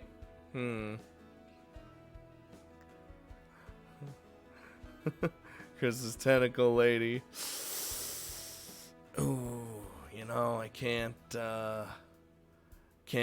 respect. Like I said, I can't respect. I barely respect when he was the Teemo main. But now he's gone full into the cheese. The cheese and the bullshit. Anyway. Lasha and I are first years, and last week was our first hunt. If you can even call it that, it was barely any. Shouldn't you grab someone more qualified? I would if I could. Unfortunately, there are very few people suited to this particular task, and they're all confined to this very room. You're saying that Sable and I are the only ones suited to this task. Absurd. Our talents barely overlap at all, and as much as it pains me to say this, I'm sure there are senior students who outmatch us both. No matter how I perceive your statement, I cannot see how the two of us are the only suitable parties. This is weird. Want the Gundam skin for Aatrox? Get it! Come on, Atomica, you got blood money, don't you? Use that blood money to get the skin. Unless you don't want to give Riot your money, which I'd understand, you know. And that, my dear, is why I'm the principal of Amadronia Academy and you are not. First, let me correct your misunderstanding. When I stated that the only suitable parties were confined to this room, I did not mean the two of you. I was referring to the two of us, Lasha. Us? Wait a second. When you said we'd be heading somewhere much further away, did you perhaps mean... Yes, I'm afraid so. Does someone want to clue me in on what the fuck's happening? Will do. God, Atomic and his goddamn blood money. I hate when he gives me the money and he's like, here's your blood money. I'm like, what has he done? Oh. That water just went sliding down my throat like, you know. If this is a job for the two of you, then I'd be happy to make myself scarce. Not so fast, Sable. I did not bring you along today for the fun of it. I have every intention of sending you along as well. Father, I really don't think that's a good idea. It'll be fine, Lasha. The villagers have a long memory.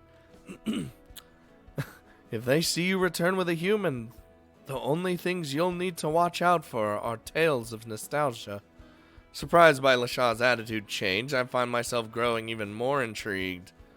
Whatever Ina's alluding to, I'm sure I'll find it interesting, even if I don't particularly appreciate the implication. Let's see, a village which only Ina and Lasha are suited to visit, and nostalgia invoked by the sight of a human and an elf returning to the village altogether. It's their village. Yeah, definitely. Because we read the book. Could it be? My mind flashes back to a conversation Lasha and I had on our second day of Amadronia. In particular, I remember the name Bartholomew and the fact that he briefly stayed in Ides village. With this particular piece of information on the fore of my mind, I reach an obvious conclusion. Are you asking Lasha and I to return to your village together? Yes, I am. How did you... I just pieced it together from things Lasha told me. Is that so? Quickly abandoning his expression of surprise, Ein casts his daughter a glance filled with both joy and derision. The blush.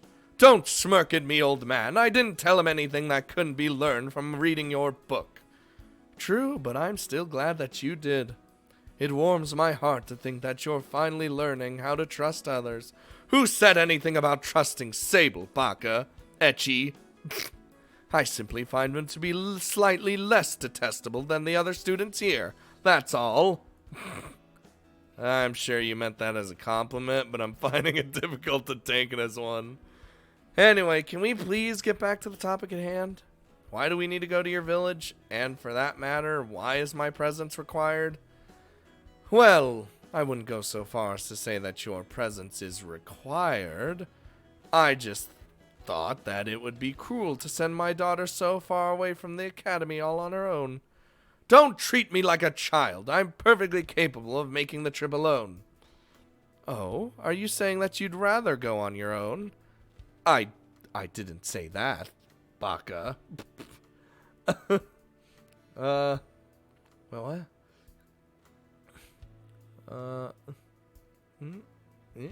Wait. And, what is going on in chat? What? What? No, Luda made that second channel after his first one got fucked. He's still using that one. And he's recently gone back to doing the visual novel stuff. I think. That's what the internet tells me. Yeah, Lashaw's straight soon. Then it's settled. No, nothing's been settled at all. You still haven't told me why we're going, or for that matter, why I have to be the one to go with Lashaw. Oh. I'll get to the matter of why you're going in a minute. But before that, do you really need me to explain why you were chosen? That little was a second snow. I don't know who that is. Where am I?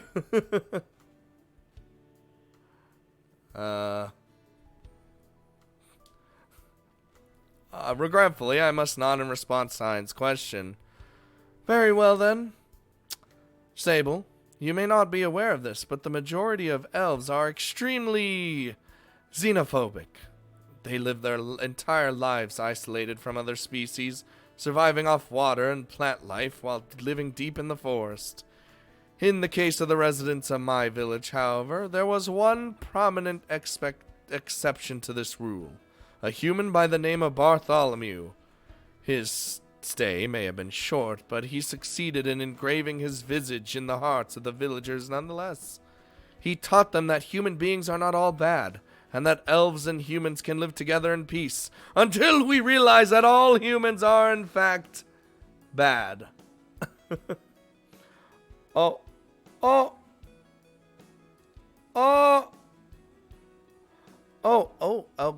Oh, no, that was a bad stretch. Oh, Jesus. Oh, Jesus. Okay, this is not a good stretch. Not a good, I just cramped myself. Help. Somebody help me. Ow. Okay. Alright.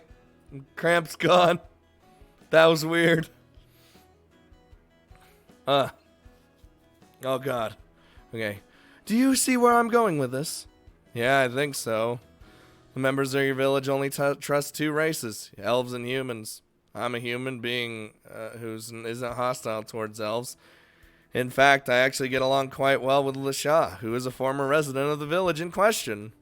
For those reasons, I'm the most viable partner for Lasha, and perhaps the only person here apart from you who could realistically go with her.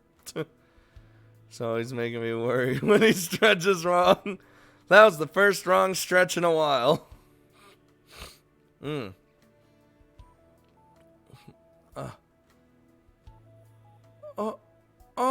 Yeah, she's still blushing. Correct on all points. Now that you understand that much, let me get to the main issue at hand. Namely, the reason why the two of you will be to pay our visit our village a visit in the first place. To cut to the chase, the residents of the village believe they have been discovered. Discovered? That's impossible. Discovered how? And by whom? I don't know. That's why I want you two to go and find out. See if they are merely being paranoid, or if there is indeed some credence to this worrying prospect. Stretching. Yes, I suppose we must. Even if they are crying dragon, we have no choice but to investigate. Draken! Crying dragon? Really, Lisha? Nah, forget retorting. There's something amiss here. Hold on. Didn't you say this news came from a traveler? Yes, that's right. Is that a problem? It is if I believe everything else you've said. The villagers are all xenophobic, and they hide themselves deep in the forest away from everyone else, correct? So how could just some random traveler find them, befriend the villagers to the point where they would share their concerns, then convey said concerns to someone with whom you're in direct contact? That all seems rather suspicious in my opinion.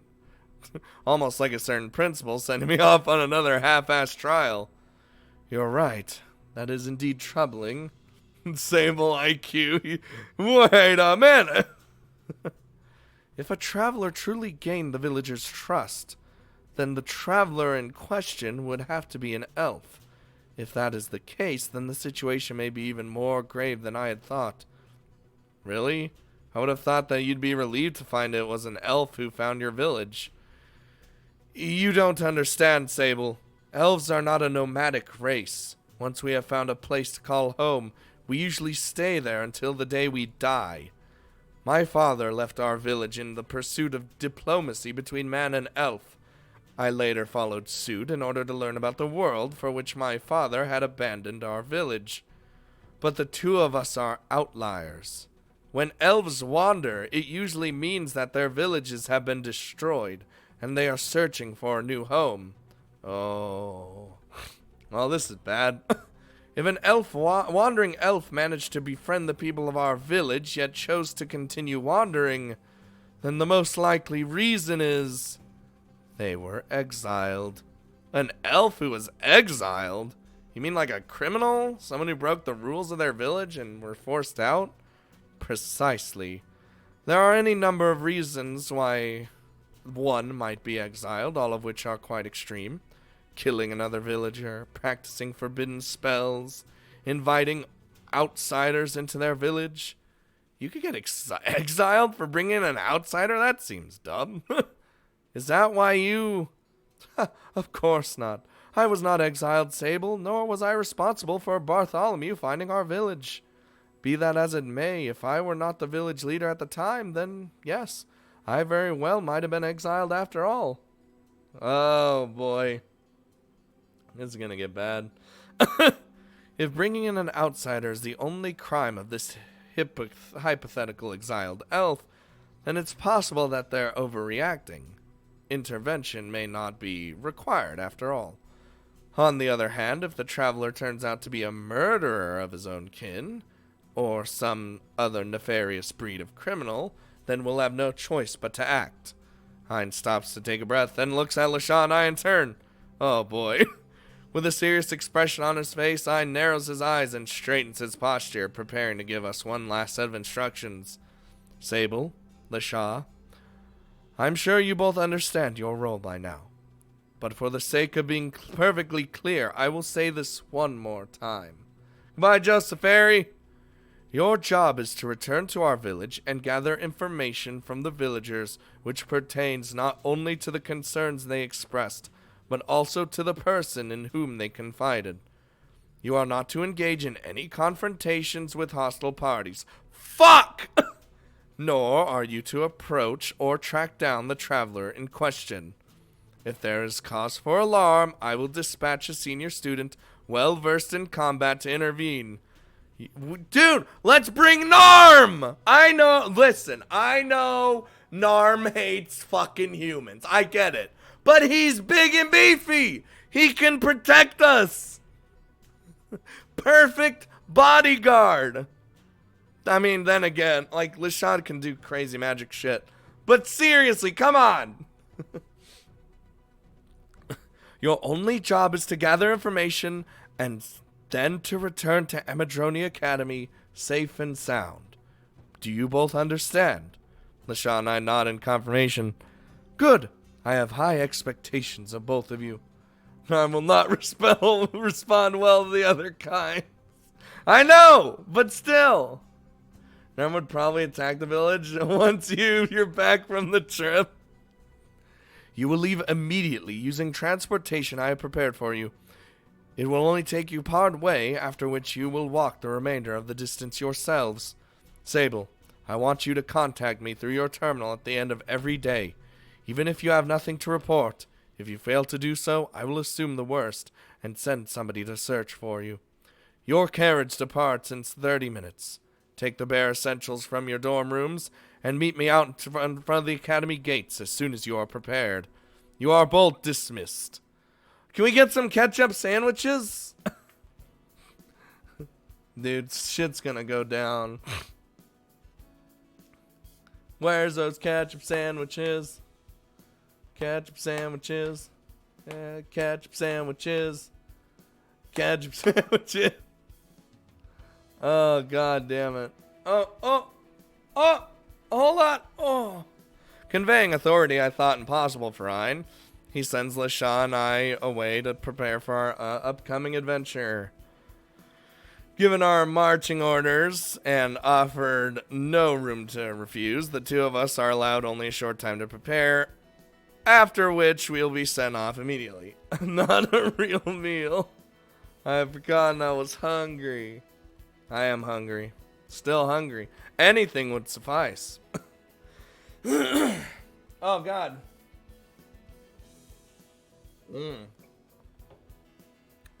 Ketchup sandwich. Beef Wellington. Gotta get them ketchup sandwiches. Okay, to me, a ketchup sandwich, I don't even eat them all the time. It's a fucking meme. But to me, ketchup sandwich is just like, it's no different than being all like, I'm gonna put peanut butter on this piece of toast and eat it. Like, it's, you're putting a condiment of some sort on it and just eating it. It's literally the same thing. I mean, you don't even need nutritional value. Just fuck it. Just eat. You gotta eat something.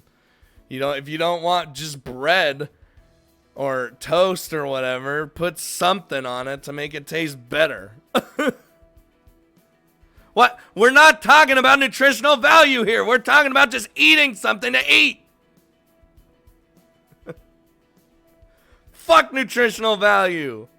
If you want to eat it, just fucking eat it. I like peanut butter on toast. I do too. It's all the same. Bread sandwich. Fullest meal. Pizza toast. Fucking.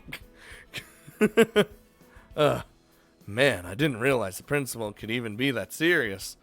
Is that what he's usually like when I'm not around? Hardly. My father is always playing the joker and seldom allows himself to display such a serious expression. When he actually does take something seriously, it's rarely a good sign. Yeah, I get that impression. I guess having his village threatened was enough for him, for even the principal to start taking things seriously. You eat to gain nutrients? Not necessarily. Sometimes you eat so you can live. So your stomach doesn't, you know? Yeah, you need your nutrients, which is more preferred. But if you're fucking starving and all you have is bread and ketchup, you're not just gonna be like, oh, I'll just eat the bread and that's it. No, you're just gonna put some fucking something on there to make the bread taste less bland, and then you just fucking eat it. You fucking eat food. That's what we do. Just get some Soylent to drink. God, Rez, you don't understand, Rez. You need that Rick and Morty IQ. God damn it. I can't even say that with a serious face. Even so, it's kind of worrying that he'd use his own students as a means to protect his village. I can understand wanting to do so, but doesn't that seem like an abuse of power to you? It's almost like he's building his own little militia, turning students into soldiers who he can send to neutralize threats at a moment's notice. If opponents to the hunt caught wind of this, he'd stand no chance of getting away unscathed. 3 slices of bread sandwich. Anyone help? Help with what? What happened?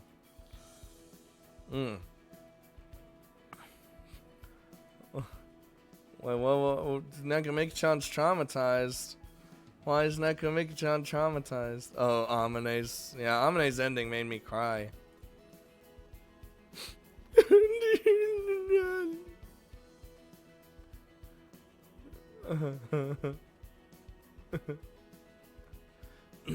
How do you get a JP name with... I have no idea how to get a Japan name.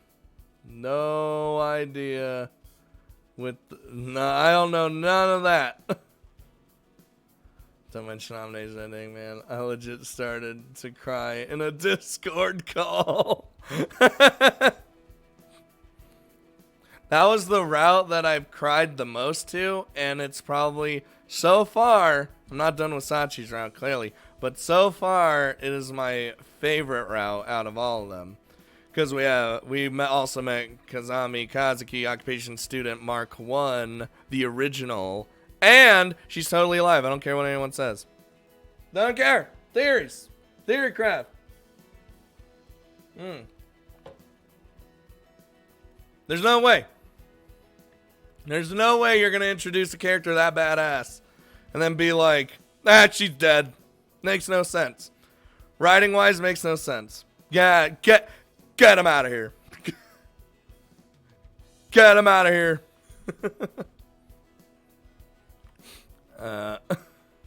What? What game made you cry the most? All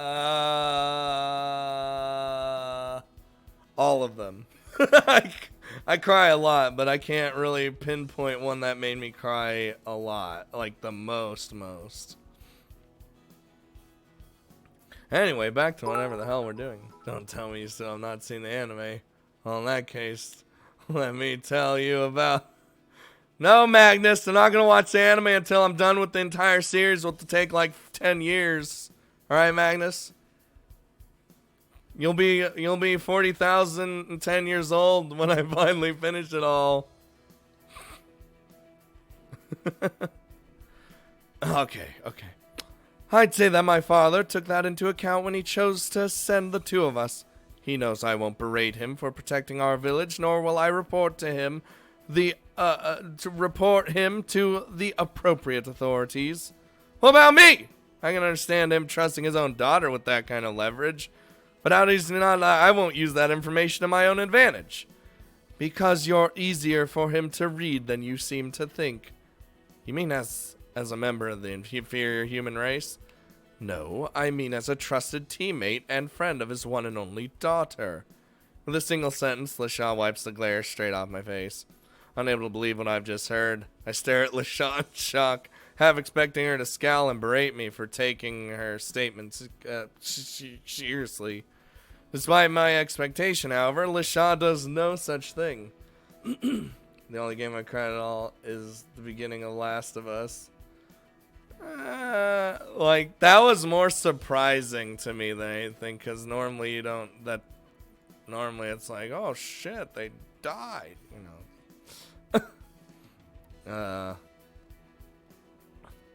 Oh, I'm gonna break my arm! No. Her expression portrays naught but sincerity, and the smile on her face hides no contempt, just as I had dared to think LaShaw does indeed think of me as a friend. What is it? Why are you looking at me like that, Baka? Did I say something strange? No, it's not that. I was just surprised to hear you call me your friend. Dude, Libra made me cry, especially Aoi's route. Jesus. Well, heals boss's arm in advance. Why is that a surprise? We are friends, are we not? Or do you not think of me that way? I do, of course I do. I'm just not used to hearing it out loud, that's all. If you say so. Let's put that matter aside for now. We'll have plenty of time to talk when we're making our way to my village. Assuming we use a motor vehicle to take us as far as possible, we'll still need to spend at least a few days on foot. If we make good time, we should return to the academy in under 1 week. A week? We're gonna be gone for a week? Or longer than that? Whoa! I thought this was going to be an overnight nap. 2 days tops. You thought that an elven village would remain so close to human civilization? Psh. When humans encroach upon our territory, we either chase them away or relocate. You would never find an elven village within a 1 day's walk of a human city. I suppose that makes sense. Welcome back, Nakamiki-chan.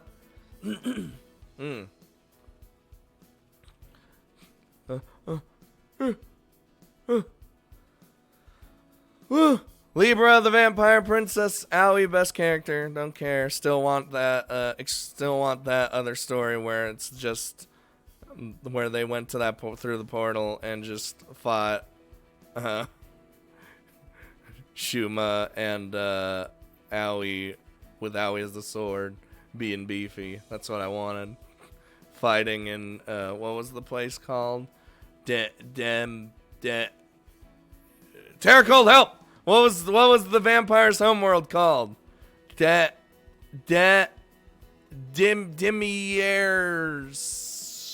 shit. Well, fuck. something like that. I don't remember. But is it really okay for us to miss a week of classes? Just like that? Why not? It's not as though any important topics are covered this early in the semester. Besides, you're exempt from taking classes anyway, are you not? Who cares if you miss a few? I do! I came to Amadronia to study, not go playing in a forest. We're not playing, though. Sheesh, you're incorrigible, you know that? How about if I tutor you while we travel? You may possess rather unique talents of your own, but when it comes to Amadronia's curriculum, I'd say I'm still leagues ahead of you. One-on-one tutoring from the first year valedictorian? Shit, man. So it works for me. I just feel like watching the bits fall in the cup. God damn it. I should get rid of the cup. Almost said demier.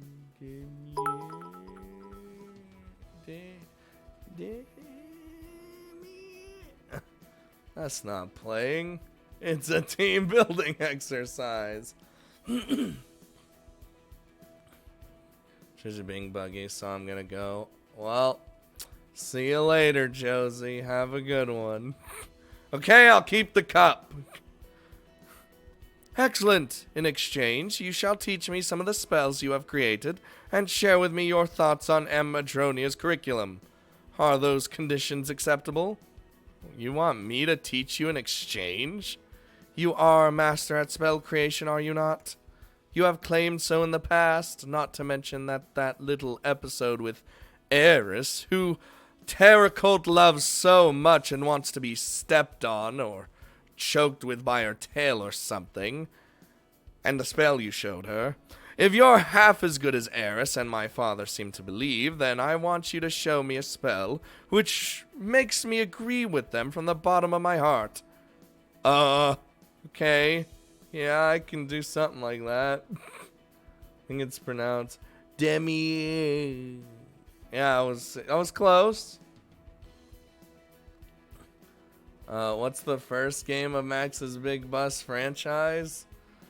If you really technically, it's oh shit, I forgot what it's called. It's like Gender Bend something something something something Dark Side something like that. Then it goes to Max's Big Bust, which is set in the same universe as that game and has a lot of returning characters. And then, but you don't need to play the first one to do that. And then they're coming out with the new one, Aluna and Bree. I'm excited.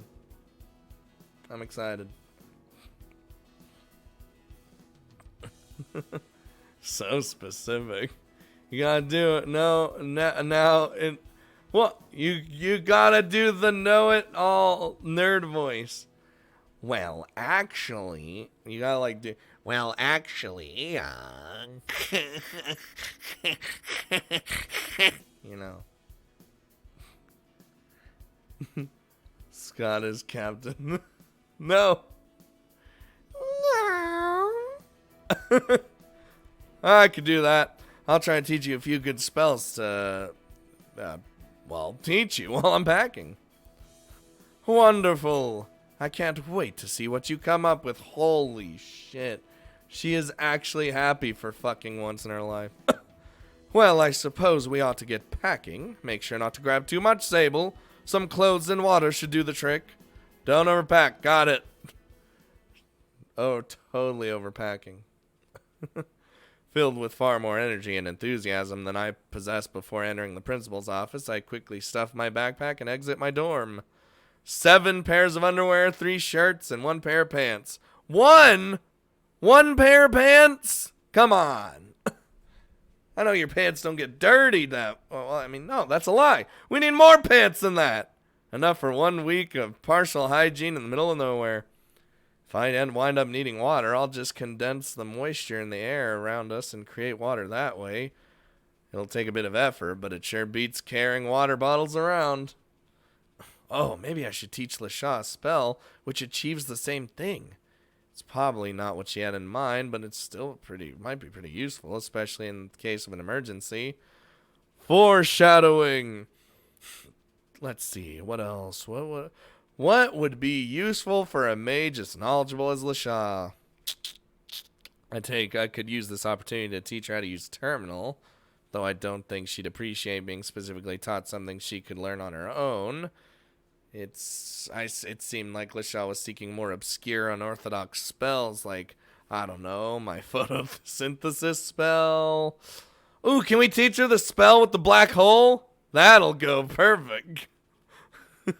I never succeeded in refining it to a usable state, but it makes for an interesting foundation, if nothing else. Oh, filled with optimistic thoughts pertaining to the journey ahead, I make my way to the front of the academy. Waiting outside is Ein, who is standing beside a car with dark-tinted windows. Monka S. Having seemingly regained his composure, Ein smiles as I approach. He then takes a few steps forward in order to close the gap between us. That was fast. You took barely 5 minutes to leave my office, get packed, and make your way out here. That backpack isn't empty, is it? Of course not. I got a full week's worth of clothing in here, I assure you. 7 sets of clothing? In a backpack that size? I said 1 week's worth, not 7 sets. Ah, so 7 pairs of underwear, a few shirts, and 1 pair of pants. Exactly right. I guess men will be men no matter what race they belong to. Dude, I would have packed more pants. Neko Mickey-chan. Hey now, don't go thinking that I do things like that too, okay? Just because I guessed correctly, that doesn't mean I'm as bad as you are. Liar, you totally are. So, any sign of LaShaw yet? Not a chance. I'd say we still have another 20 minutes before she shows up. Really? That's surprising. I thought she would be more prompt than that. Is it that difficult to choose 1 week's worth of clothing? She probably only has sets of the Academy's uniform anyway. just so you don't have to. I always find it funny when visual novels do that, where they always gotta throw in a thing why someone's not wearing different clothes. You know? I just think it's funny. As true as that may be, I'm afraid that my daughter chooses to act feminine at the most inconvenient at times. You should have heard her griping about the design of this Academy's female uniform. I had to practically beg her to try it on. Huh. Now that's what I would like to see. I guess I'll soon see for myself what LaShaw's really like. Camping in the middle of nowhere is sure to force her out of her element. I wouldn't be so sure about that. Elves may build and live in shelters resembling human houses, but we are ultimately residents of the forest. My daughter will manage just fine. If anything, you're the one who's going to be forced out of your comfort zone. That's true. Ein raised a hoe. Wow! Play? What are you doing?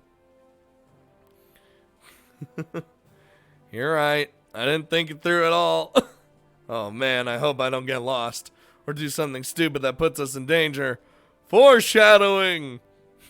You'll be fine. LaShaw will take care of you. My daughter may be obstinate and defensive, but she's a kind girl at heart. She won't allow any harm to befall you. I'm starting to get that impression of her, but you never know. Michelle was abrasive when we first met, but now that we've gotten to know one another, I understand that she doesn't mean any harm. I'm relieved to hear you say that, Sable. I can count on one hand the number of people who think of my daughter fondly. Having one of those people by her side will put my mind at ease over this coming week. Just spam his emotes. It does critical damage. I wish I had his emote. I don't anymore. All I have is lewd emote. That's all I got. One hand, you say? You only need one hand to count the number of people with whom my relationship is positive. Yes. Instantly sending a shiver down Ein's spine, Lachelle appears out of thin air right beside us. Having taken advantage of our distracted state and our incorrect assumption that she would take a long time to prepare, we are both caught surprised mid-discussion by the subject herself. Oh, God. I didn't mean that as a bad thing, honey. I think it's good to be discerning when it comes to one's acquaintances. Is that right? You think it's a good thing that I find it difficult to make friends? Yes, of course. No, wait, that isn't what I meant. I was simply commending your ability to differentiate between upstanding citizens and mere rabble. Lachelle, don't you think that's enough? You take pity on the poor man. Jesus. Precious here. I suppose. Though if you're going to say bad things about me, at least have the guts to do so to my face. Nothing bad was said about you. Your father simply commented on the amount of time you usually take to pack for outings such as this. What are you talking about? The only sets of clothing I have here are the academy uniform, and it hardly matters what kind of bottled water I bring. Why would it take a long time for me to pack?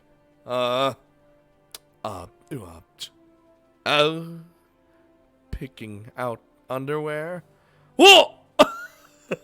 Father, that is just, even for you, I can't believe that you,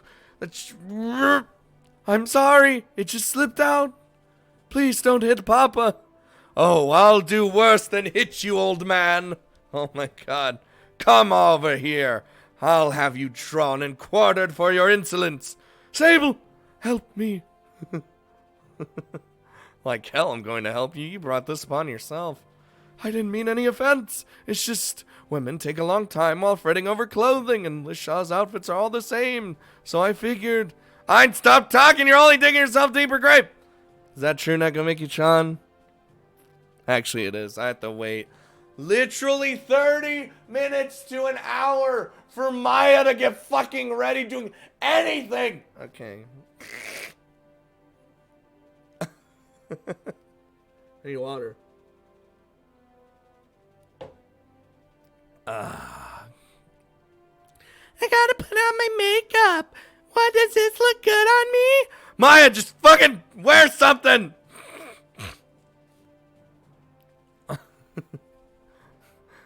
You've really been going off on one about Maya lately. That's because I love her, but I hate her at the same time. A deep grave is exactly where he'll be heading if he opens his mouth again. You're right away. Bye-bye, coward. Dude, I should turn Ein more into like a Pegasus type character. Yugi boy. You know, like something like that. Bye-bye.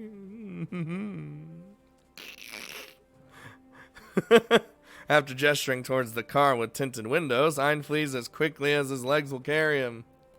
Still red in the face, Lachau screams at her retreating father, sending a clear warning to the surprisingly foolish elf in case he feels inclined to behave in a similar manner in the future. Honestly, what kind of idiot would say something like that to their own daughter? Now, I'm sure he was just trying to ease our tension. Then he did a poor job of it. My blood is pumping more wildly than it ever has in months. That stupid Sable boy. Yeah. Dude, I loved Pegasus. I love the way he talks. But, you know, dub, of course. Because most of the time I've been the one to wait for my boyfriends because they take forever. I at least do it way ahead of time. Yeah, see, everyone knows Pegasus was great. Leave it to her father to make LaShaw's blood boil. Okay, that's his official voice now. If I get there and don't remember, remind me. Wait, what the shit? Oh, there it is. There's the Domino's shits. Domino's and Papa John's at the same time. Shit, man. Well, I guess your name worked. Why do boyfriends and best friends come down to Listen. I don't know if he felt comfortable saying that because he used to buy, weave, and or wash his daughter's underwear when she was younger.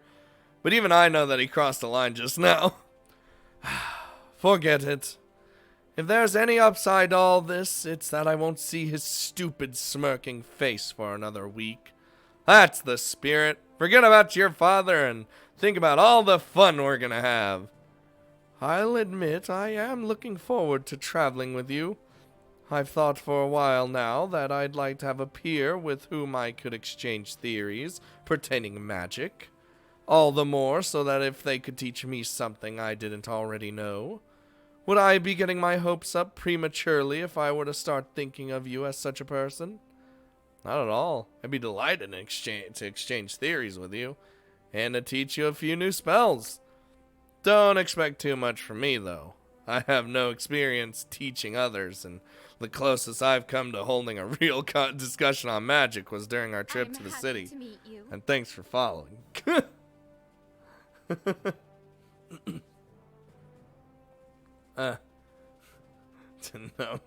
No, she's got the one.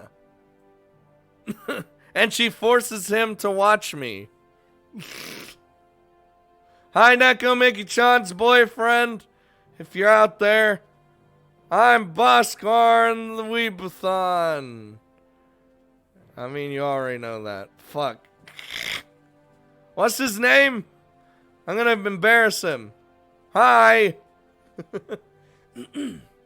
That makes two of us. At best, I've been on the receiving end of my father's lectures. Well, no matter. We'll figure it out as we go along. Now, let us make haste. The sooner we start traveling, the better.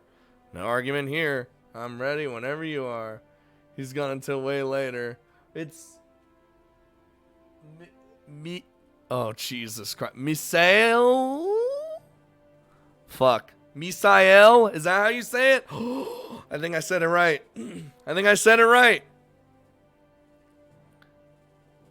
I am happy to meet you. Thanks for following. Fuck. It's all over. It's all over. Misael. I already knew because I had a friend whose name spelt differently, but I guess they say it the same.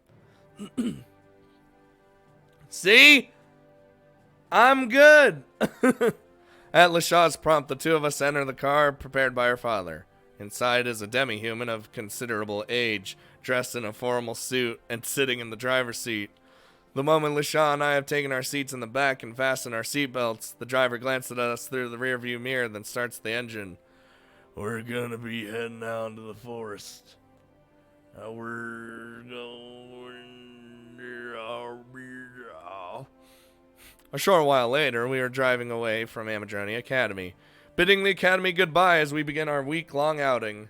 Dude, if I was a terrible person, I'd end it right here. Here we go.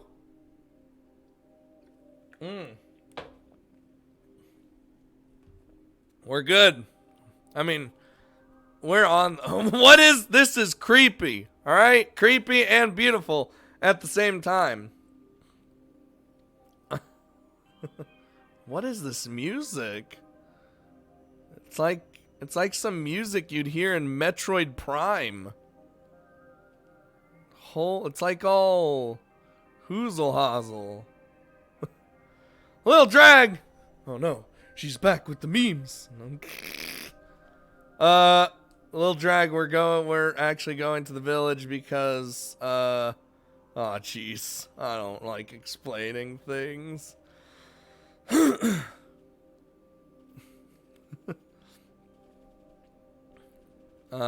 Is it no, I thought the background was different for Ein's book.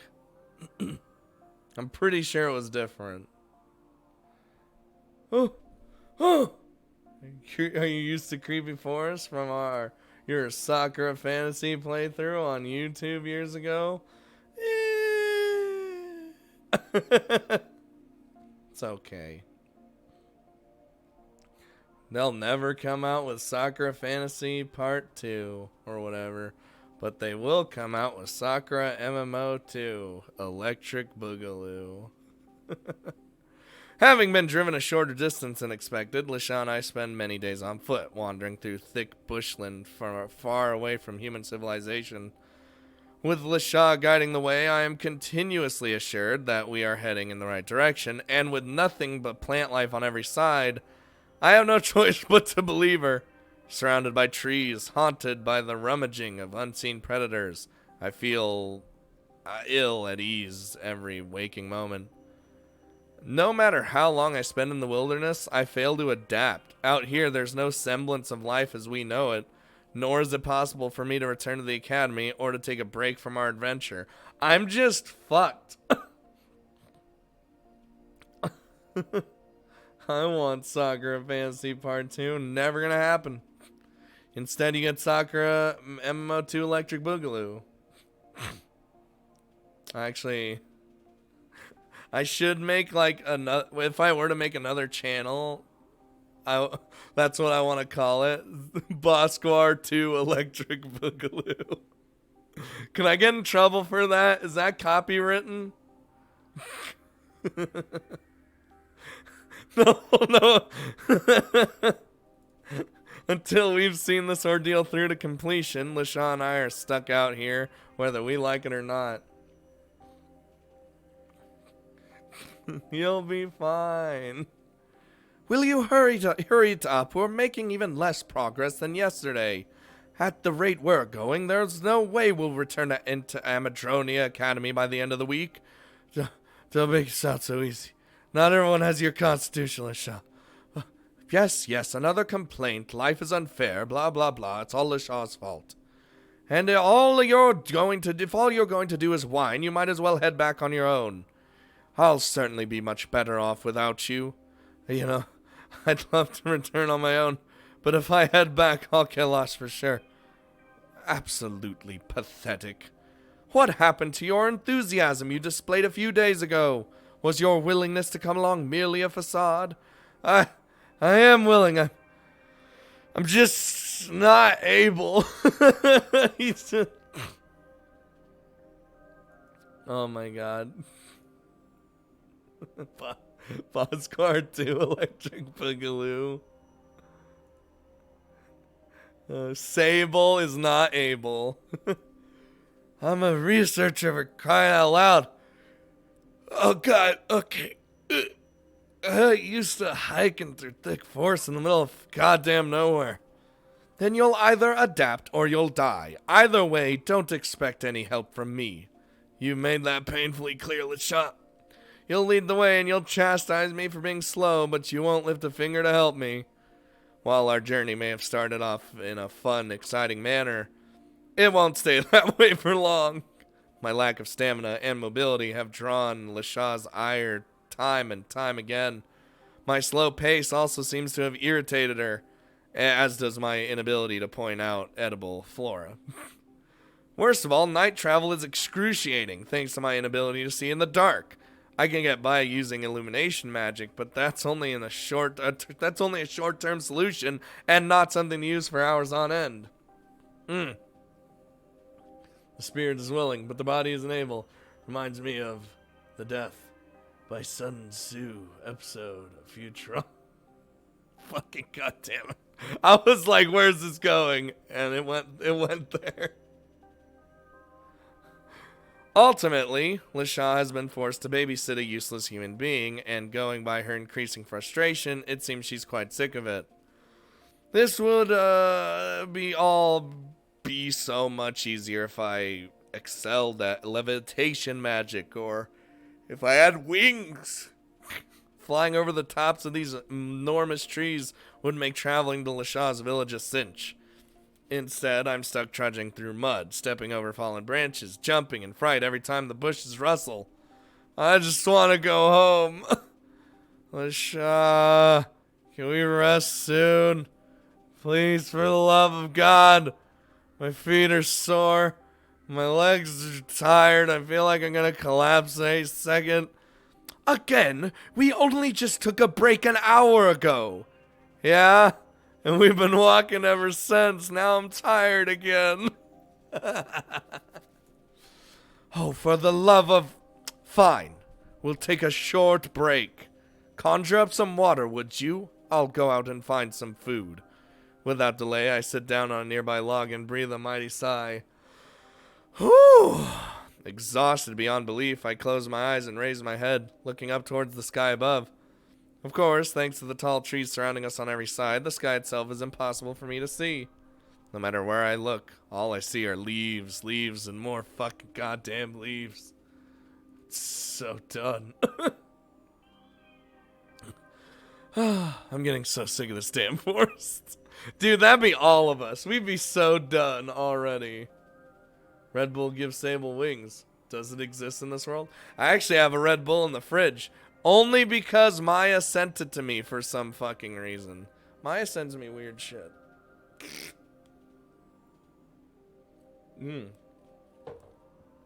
She also sent me a Monster Musume wall scroll.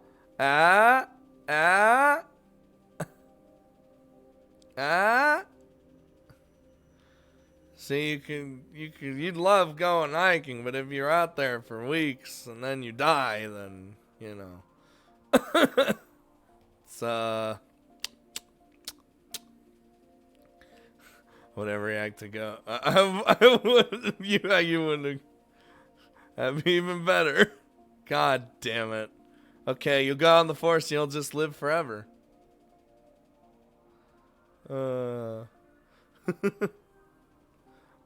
She knows I love Monster Girls. And although she fucking hates... Actually, I showed Maya Monster Musume. I had her watch it. And she fucking loved it. Somehow, this woman who doesn't like ecchi shit ended up loving that fucking anime. And I was like, haha, I win. Alright.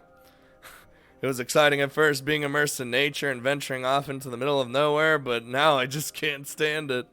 I miss the sky. I miss the roads. I miss buildings and electricity. I'm running water and internet. I miss the internet. Why? Why is there no Wi-Fi out here? If only you learned the teleportation spell. Yup. God damn it. Has Maya seen Tokyo Ghoul? Yeah, she likes Tokyo Ghoul.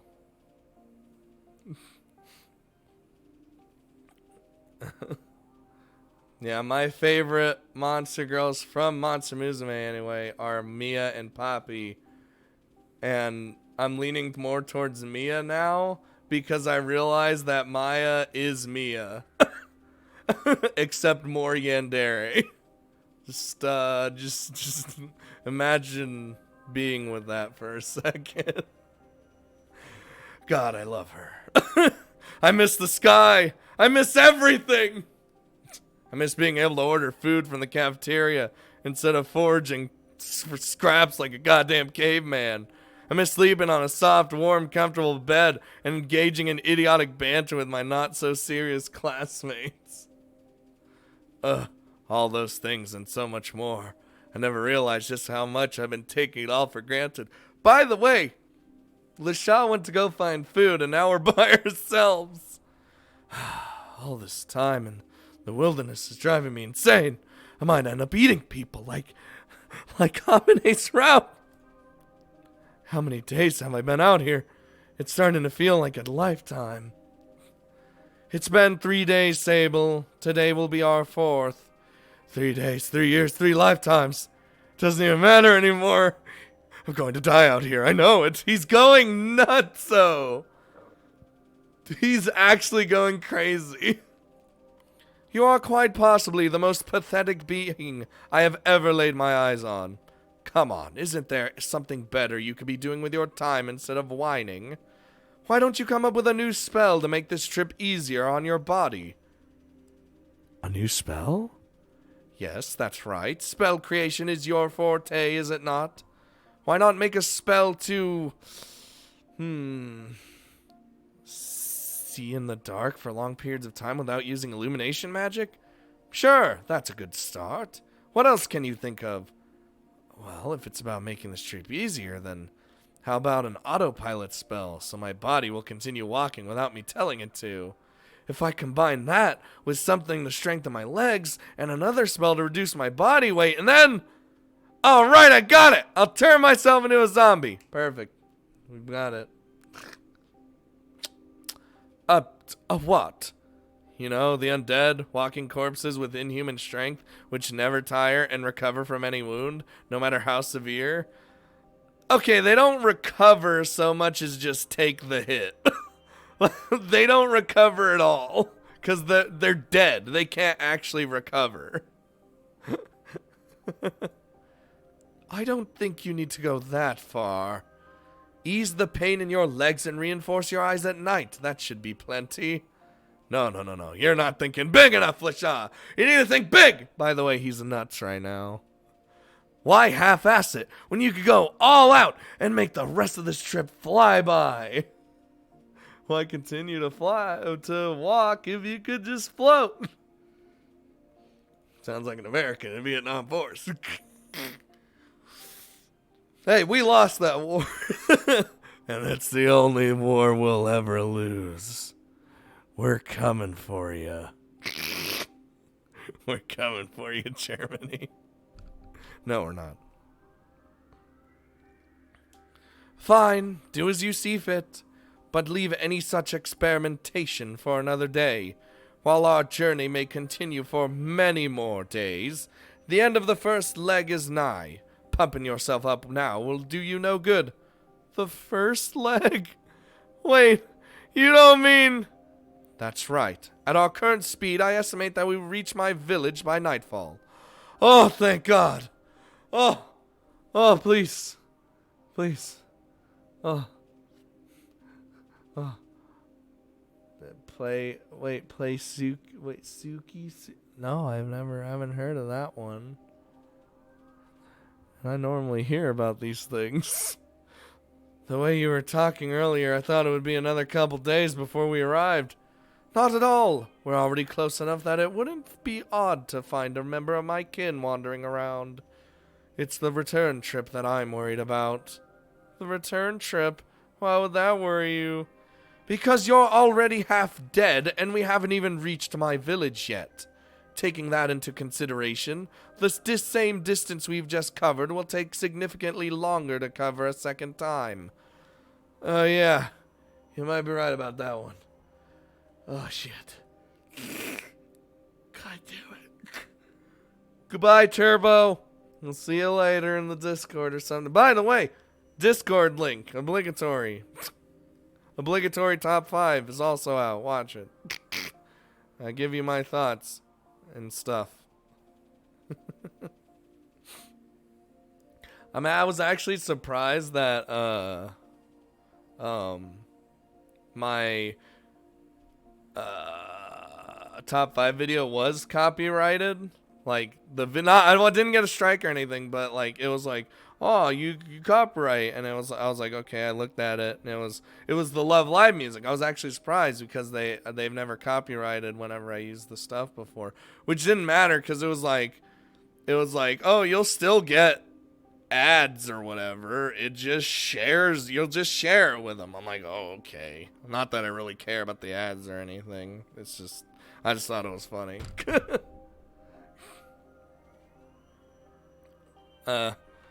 Maybe we could stay in your village for a while in order to recover. You want to stay? Please? I don't see why not. As long as the villagers don't give us any reason to think we must return in haste, I don't believe it should be a problem. Oh. I breathe a sigh of relief, not only because of the promise of a proper rest, but also in response to Lashaw's change in demeanor. For the past few days, we've both been spending an inordinate amount of time together. As a result, our worst aspects have come to the surface. My physical weakness, my readiness to abandon our mission, the exhaustion I succumbed to all too quickly, my incessant whining. Lashaw has endured all of these negative aspects of my beginning, of my being for days on end. In return, I've been constantly abused and berated, mocked for being inferior, threatened with the prospect of being left behind, and generally taught that my very presence is nothing but a hindrance. After weighing on each other's nerves so heavily, it brings me great joy to learn that our relationship has not soured. Annoyed or not, Lashaw is still on my side, and contrary to her threats, she isn't prepared to abandon her teammate just yet. We're still making. Hours continue to fly by as Lashaw and I trek through the forest. Utilizing basic muscle and reinforcement magic, I am able to ease the burden on my legs, if only slightly. Lashaw, on the other hand, pushes on ahead, as she has from the beginning, seemingly paying no mind to the straggler who cannot keep up with her. Before I can grow discouraged by this, however, I notice something which I had failed to at this point. From time to time, Lashaw glances back over her shoulder, then temporarily slows her pace until I can catch up. Aw, it may be a small consideration, but it is one which has prevented us from being separated, and it is enough to convince me that she still sorta cares. Alright, this is as good a spot as any. Let us make camp here for the night and continue in the morning. What, you want to rest already? But it isn't even nightfall yet. Shouldn't we keep going until we reach your village? No, it seems I was being optimistic when estimating the distance after all. Even if we keep going, we won't reach the village tonight. As such, I believe that we ought to rest while we can. Then pick up where we left off first thing in the morning. Well, okay. If you're sure about this, then I'm certainly not going to disagree with you. I'll take as many breaks as I can get. I had a feeling you'd say that. Without delay, I find a suitable place to sit down. A moment later, I dispel the reinforcement magic on my legs, at which point the pain and fatigue associated with hours of walking non-stop hits me all at once. Okay, okay. My legs are killing me. Oof. How can you walk all day and night on end without even showing slight discomfort? Racial superiority. You could just say that I'm unfit. There's no need to bring race into it, you racist. Cheers for Lashaw being optimistic for once. I know, right? Wait, what's this? Google Store. Emoticon keyboard. Nagamik-chan! I'm sure there are plenty of elves who can't match your physical fitness, Lashaw. I wouldn't be so sure about that. The longevity we are granted does not extend only our lifespans. The ability to endure physical stress for long periods of time also comes naturally to us. So you have excellent hearing, eyesight, stamina, long lives, you're naturally gifted in magic, you eat almost nothing, and you possess great endurance, all because you were born an elf. Life just isn't fair.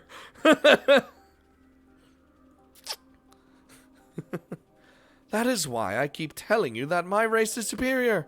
I am not simply gloating when I say that, you know. It's all in the facts. Still, I do admire those who struggle against the odds. I understand that it must be... Thank you.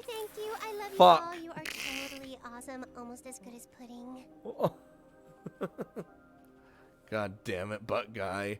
Hat butt guy. Subbed with 2 months in a row.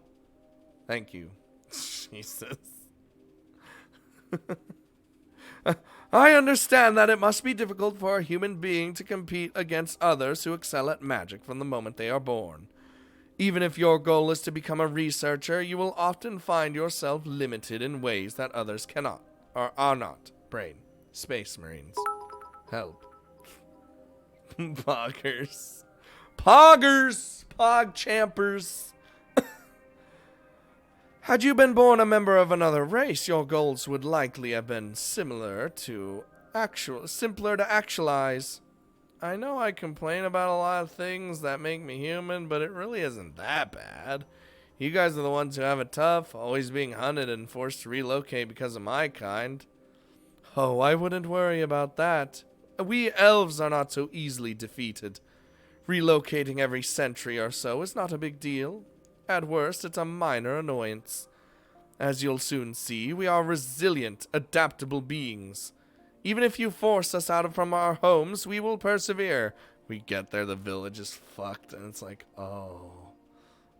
Oh no, that's gonna happen, isn't it? I'm already calling it. Another restless night passes us by as LaShaw and I sleep side by side, and I cuddle her like a spoon. What? Not a spoon, like she's the little spoon, I'm the big spoon, you know. That's how we work. But of course, she doesn't know it's happening, so we just kind of snuggle, and then it's a really weird situation to be in, honestly. Very, very weird situation. Lying down on beds of grass, we are warned only by a weak conflagration magic in a controlled setting and protected from the wind by our surroundings. Warm enough to stave off sickness, but not so warm that I would consider myself comfortable. I sleep poorly for the third, fourth day in a row. But isn't LaShaw taller? Shh. Neko Miki-chan, you could be the big spoon and be smaller. Yes, you could do that. It's fine. Neko Miki-chan, you could be the big spoon. Why don't you be the big spoon, Neko Miki-chan? Huh? Sleeping on the ground doesn't seem to bother LaShaw, but for this coddled city boy, it isn't something I want to get used to anytime soon. Shortly after we awaken, LaShaw and I set off continuing in the direction of LaShaw's village. Dude, I wouldn't be able to deal with sleeping, like, just bare outside, because I would be so paranoid about things around. I like feeling small. Maya does too. She likes being the small spoon. The little spoon. Boy Scout, bro. Yeah, but I don't want to do that. According to LaShaw, we are drawing near, and we will soon be able to see the village in the distance on fire. Personally, I don't believe... Actually, if it was on fire, we would have seen it. Personally, I don't believe it. Everything in this entire forest looks the same to me, and for all I know, we could have been walking around in circles for the past 4 fucking days.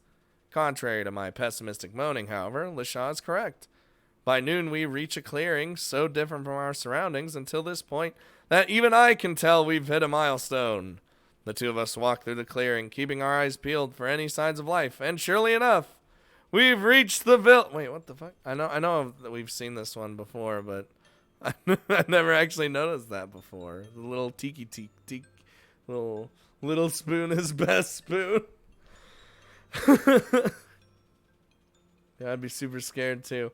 I haven't had plenty of vivid nightmares being eaten alive by cougars. Muckus. We arrive at last.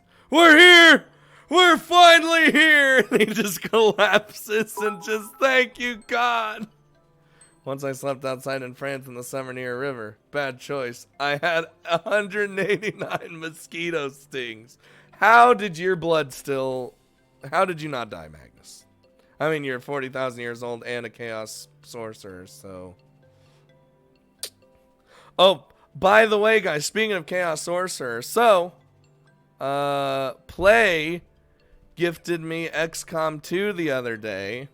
Because I hate him, but I love him at the same time. I just want to hold him. So we might end up doing an XCOM 2 stream after I buy the expansion. Because I want to get the expansion to play it all, all together with all the crazy shit. And then I'll name the characters after you guys. And that'll be a stream, and I think this should be fun. If you guys know what XCOM 2 is, or XCOM in general. We'll make the child, we'll make Magnus, we'll make Neko Mickey-chan and Rez and Aha Top and Mac. Well, if anyone is there, really, you aren't gonna kill us, right? Well, I'd say I'm way better at the game than Chris or Ray are, so hopefully you won't die. But, because I actually have that patience. So that might be happening. Who knows? I don't know if I can stream it. I don't know if my computer's good enough to stream it, but we'll get there. All right. Not another row of trees and shrubs, but an actual village with houses and everything.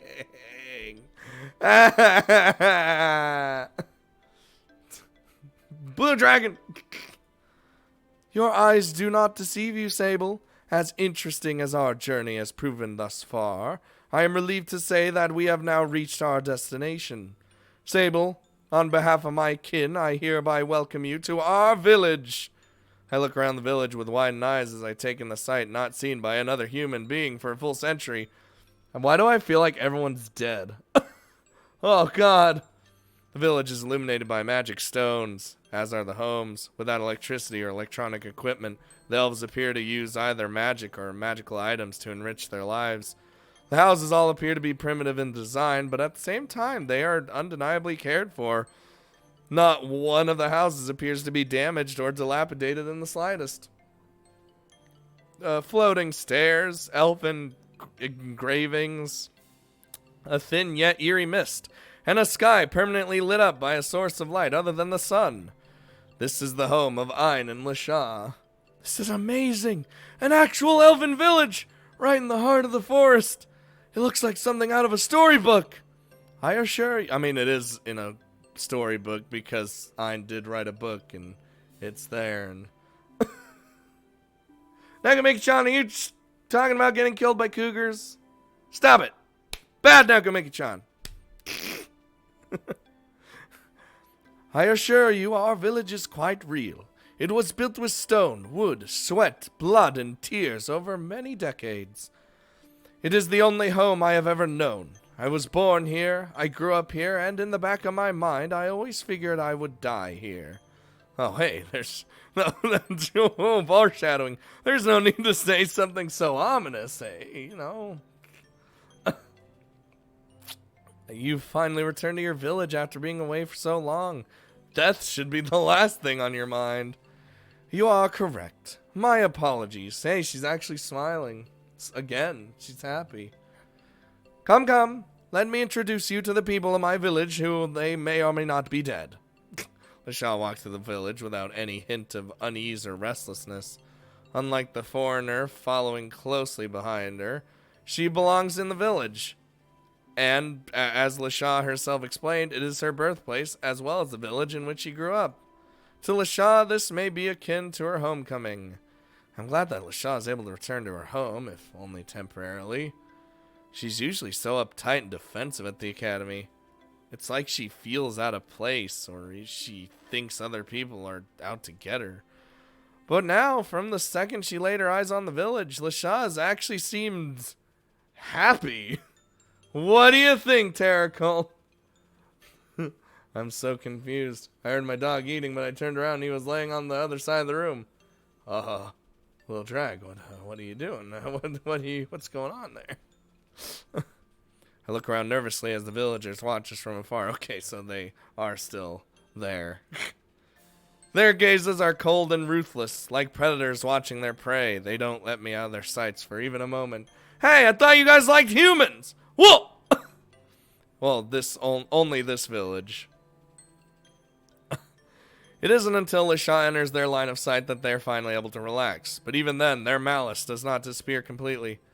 Oh, I feel like I'm gonna get shot by an arrow at any second. That's racist. You just assume that because they're an elf, they use bows and arrows? Psh, fucking loser. Oh, please. There's no way that's going to happen. Really? Of course. Nobody here is going to shoot you down with an arrow, Sable. We aren't savages. We kill our prey with magic, like any other intellectual species. That doesn't even make me feel any better. Oh, relax, Sable. I'm only joking. Well, kind of. I mean, it is true that we eliminate our threats to our village by obliterating them with powerful magic, rather than mere bows and arrows. But you don't need to worry about that. As long as you're with me, you have nothing to fear. Ha! Ha ha ha! You know? Thanks, I guess. I feel better if they would all at least stop glaring. So, how are we going to do this? Are we going to talk to the villagers one by one and hear them all out? Or more or less, if there's any real cause for concern, I'm sure they'll cough up any pertinent information without delay. We'll visit my home afterwards. I want to speak to a few people first to make sure there's nothing urgent we need to take care of. Stay close. We wouldn't want you to be mistaken for an intruder. Yeah, you don't need to worry about me. I wouldn't wander right off. I wouldn't wander off right now, even if you paid me. As long as we stay in the village, consider me your shadow. Magic bows and arrows. Oh, shit. Ah, it's the house. We've been here before. Well, in the book. Having spoken to a half-dozen villagers, none of whom gave Lisha any reason to fret, we soon pay visit to the house in which Lisha and I once resided. Well maintained, despite its age and lack of dwellers, the house is both clean and furnished. Damn, they even keep... I bet someone comes in here, cleans it up a bit, you know, all that shit. There's no dust to speak of, there are no books or decorations out of the place, and the entire house exudes a welcoming air. Honestly, this previously abandoned house is cleaner than my dorm. Wow, this is a nice place you got here. How's it so clean, even with you and your father living so far away? Does your mother still live here all by herself? Oh, I bet, but, not exactly. If my mother did return, that would be rather problematic. What do you mean by problematic?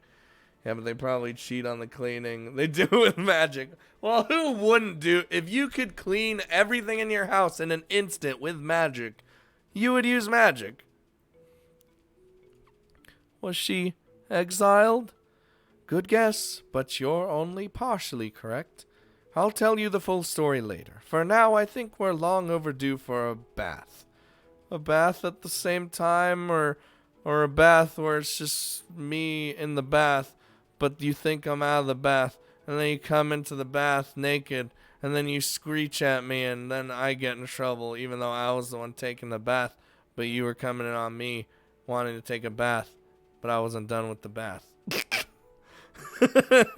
Now we're talking. Are you going in first, or shall I? Yeah, you go in first. Yup. Oh, jeez.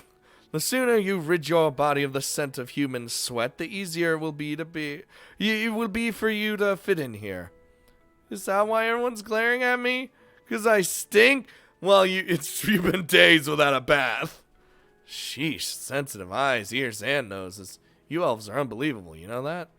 I'll choose to take that as a compliment. Would you care for a change of clothing? Some of my father's old clothes might fit you. If not, I could borrow some from the other villagers. Dude, this is not an anime. You never know. From all the anime and yeah, I'm the guru. I usually know what's gonna happen before it happens. Just like I know that Kazami Kazuki Occupation Student Mark 1 is gonna come back. I have no idea how though. No idea how. I can tell you. Listen, guys, you want some guru advice? Not advice, but she's gonna come back. But I have no idea how. I have no idea how she's gonna come back. I have no idea how she survived. I have no idea about anything. All I know is that she's coming back. Guaranteed. 99.9%. 100% guaranteed.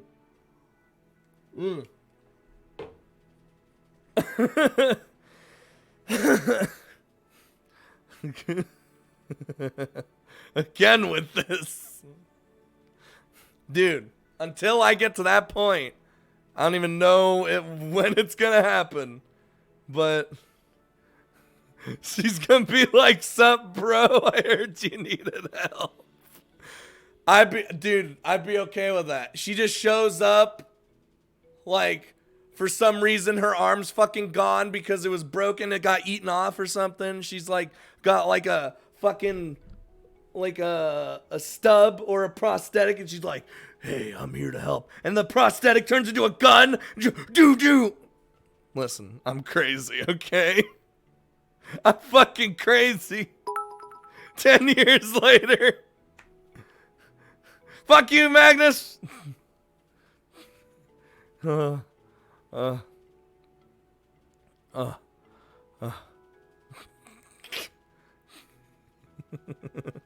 don't want dead LaShaw's mother to come back? What are you talking about, Kotsky? Yeah, she'll come back. Dude. I don't know, something's telling... though, realistically, something's telling me she's not gonna have... I don't know, I feel like the cannibals ate her arm. I feel like something happened, but then she was like, "No, I'm getting out of here." And it's just... Hua! And then just goes crazy. Just a whirlwind of knife death. Kills all the ghouls and then runs off into the forest. Oh my god. Anywho. No, it's fine. I'll make do with what I brought. If you show me where the shower is, I'll take it from there. Oh, damn it. I wanted a CG of naked ass Sable in the bath. That would have been great. Become the ninja PewDiePie of VNs. Well, that's bad, right? Game is playing right now. Yeah, his ghouls in it. My theory is that she did that thing with the carrots with her arm to make it seem like she was dead as well.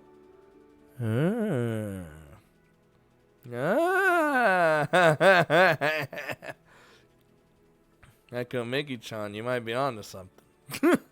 Accepting LaShaw's goodwill without reservation, I showed shower before her as instructed. Like the majority of the facilities of Amadronia, the shower in LaShaw's bathroom is a minimalistic do-it-yourself mechanism, useful only to mages. The shower uses no pipes, nor does it supply any water. It consists of nothing but a nozzle with runic symbols inscribed on it, and a small water crystal within. The way it works is quite similar to the spell I used to refine drinking water from the air during our trek.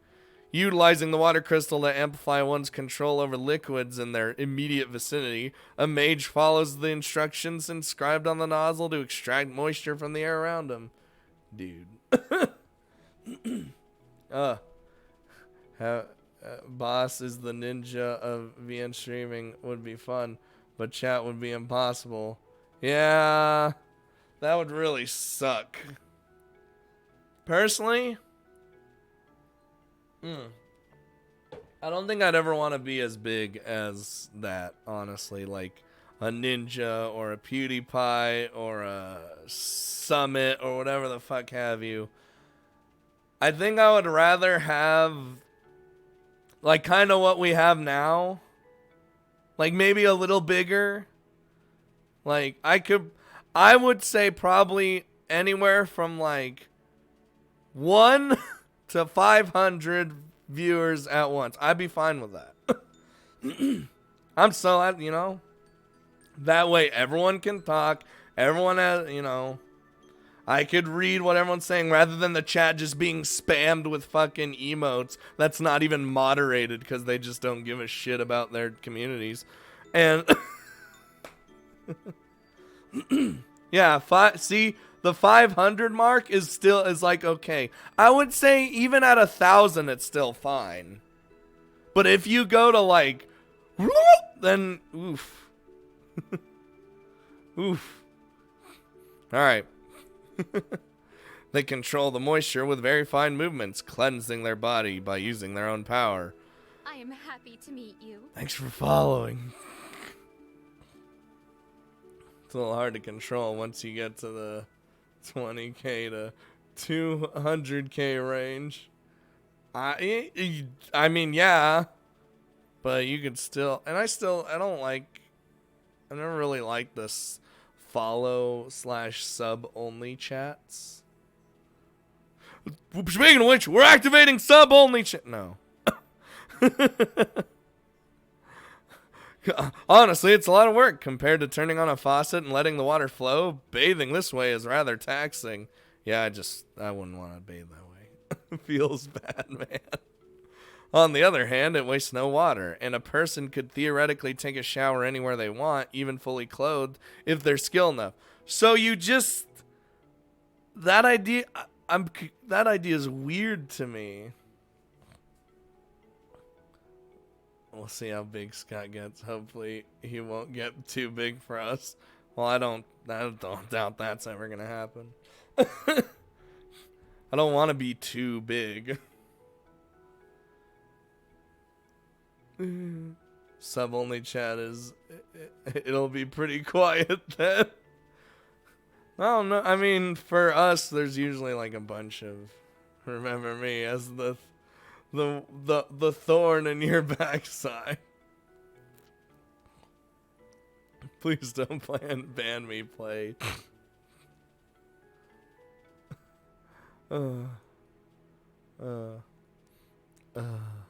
Okay. It's a pain to be sure, but the general consensus is that it was worthwhile. Come to think of it, I could probably bathe even without using one of those nozzles. I already possess the control and knowledge required to extract moisture from the air without a water crystal or runes. Why not go one step further? Perhaps I'll give that a shot when LaShaw and I are making our way back to the academy.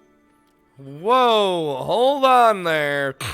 You got a actual like elfware?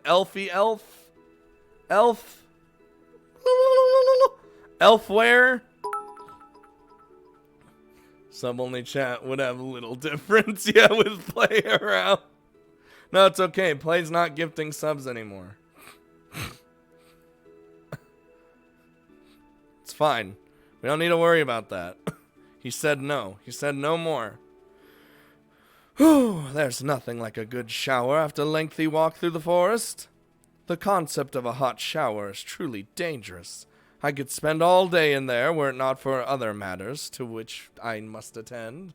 Not today, at least. Fuck! You used conflagration magic to heat up the water while you were bathing? Nice work. Most of the students I've spoken to at Amadronia can't even handle doing two things at once like that. Don't compare me to the likes of them, Baka. Space Marines. Space Marines. Elfie elf. Look, she is an elfie elf. I have been bathing that way since I was at your age. I bet that sounded much more impressive in your head. It is impressive. An elf of your age is no different than a toddler. I can't help it if your race ages at an alarming rate. Okay, no need to get all defensive. More importantly, I was gonna say, I looked more closely at the refreshed elf in front of me. Rather than change into a set of clothes she brought along with her, LaShaw's instead opted for a set of clothing stored in her home long before our arrival. Are those clothes of yours from when you were living here? Yes, indeed. To be more specific, these particular clothes belong to my mother. Oh, you're wearing your mother's clothes instead of your own? It can't be helped. My old clothes are too small for me. particularly around the chest area. Oof. I know how that feels. Actually, I don't. Oh my god, Ishtar looks hot. But they smell like old lady. Just starts smelling. Prompted by Lashaw's words, my eyes are naturally drawn to the area of concern. Yes, I see. That does seem problematic. Fucking Sable! If you grow any more, even your mother's clothing won't fit you. I don't need you to tell me that, and stop looking at my chest. Honestly, men are all fools, no matter their race. I thought I'd be able to escape such leering by leaving this village. Unfortunately, the students in Amadronia are no better. Hold on a second. By the way, Sable literally doesn't think about that shit, so he was actually being like, yes, those super serious evil-eyed elves out there are just as lecherous as humans?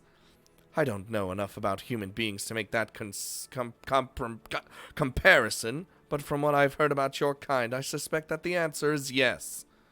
Man, talk about disillusioning. I thought elves were supposed to be some kind of mystical, mysterious race who were above all that kind of stuff. Hello, mystery, wise, blank, space marines. Did you think that we were bred asexually, Sable? Or through some kind of mitosis? I don't know. Never really thought about elves having sex, to be honest. Oh, no.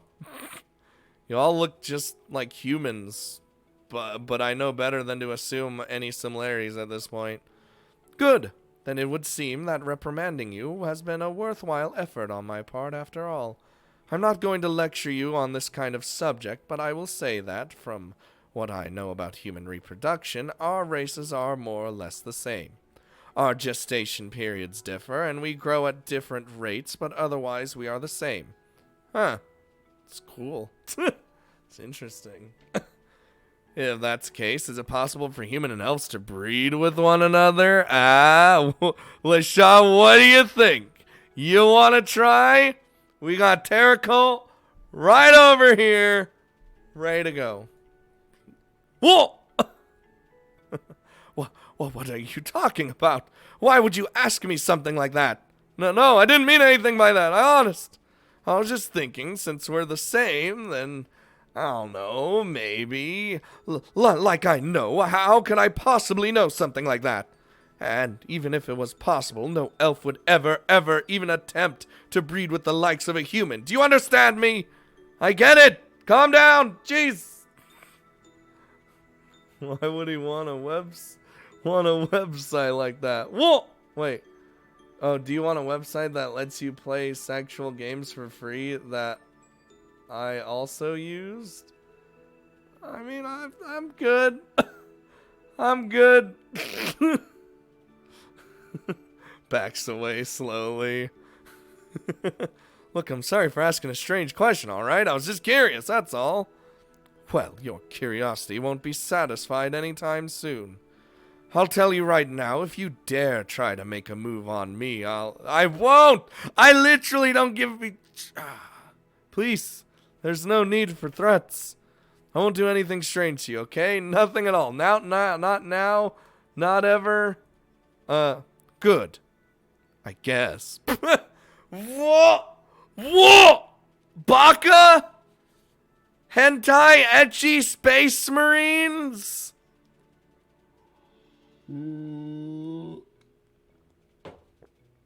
Oh boy. I take a deep breath as I try to regain my calm. LaShaw and I may be on increasingly good terms, but it's still, it seems I still have a long way to go when it comes to knowing how to talk to her. Yup, the tsundere. 1 minute we're joking around, the next I say something to invoke her ire. I'd better tread carefully if I don't want to be exterminated by the elves waiting for me outside. Now that we have both bathed, I suppose we ought to get back to business. None of the villagers who I spoke to earlier reported anything strange, but that doesn't mean nothing is afoot. Sable, would you like to come with me, or would you rather stay here until I return? I said I'd be your shadow, didn't I? You aren't going anywhere without me. She want it. She wants the Sable diddly. As you wish. Oh, God. Cowering behind Lasha, I look around carefully as we head outside once more. Thankfully, it seems most of the villagers have lost interest in our presence and have gone back to whatever it was they were doing before we arrived. There are a few nasty glares directed my way, but compared to before, when I felt like a prey surrounded on all sides, I'm now much more at ease. Oh.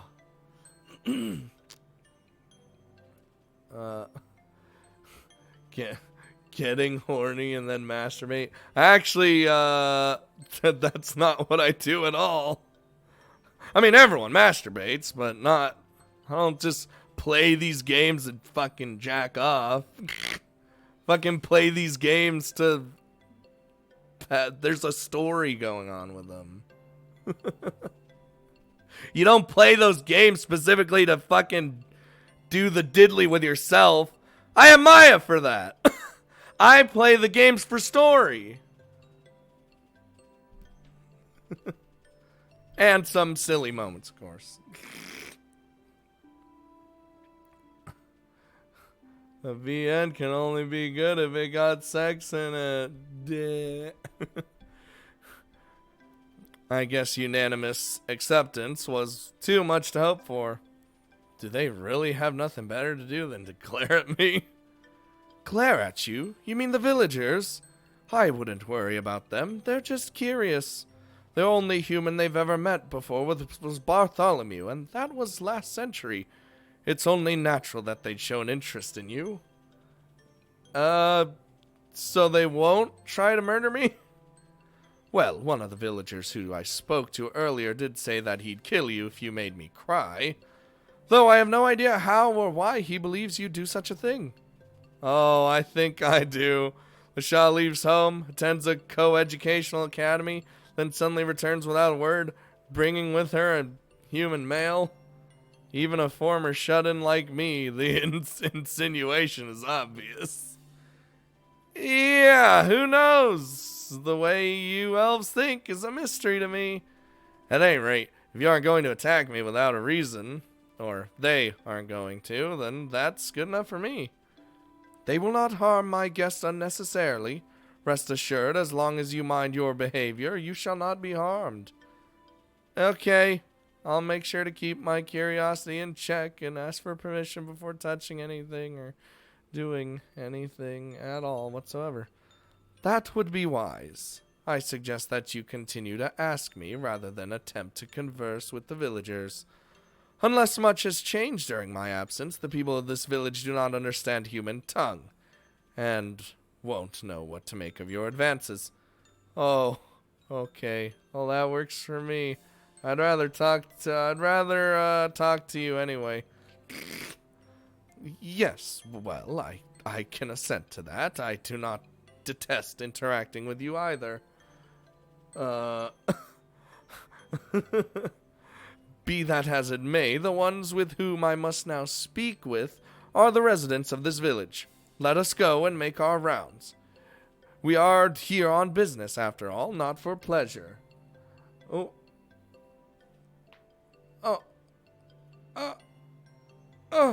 the stretch.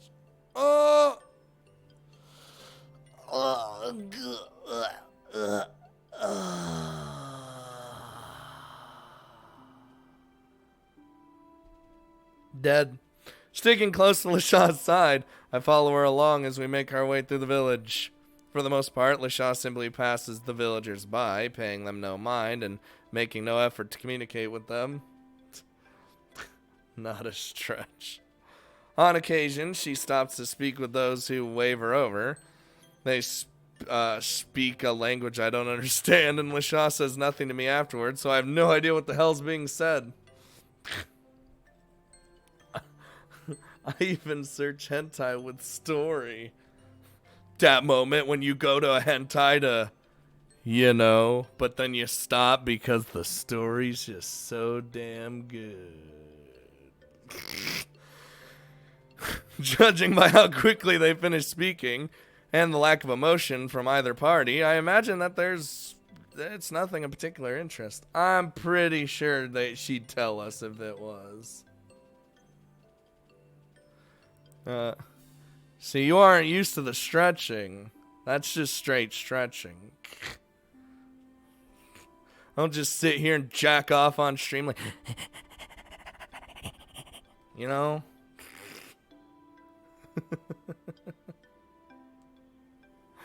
Just when I think we've met the entire village, more of them come out of hiding. How many people live in this village anyway? It isn't as densely populated as most human cities, but there are certainly more people living here than I would have imagined.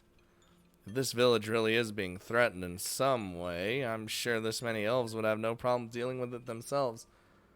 Unless it's like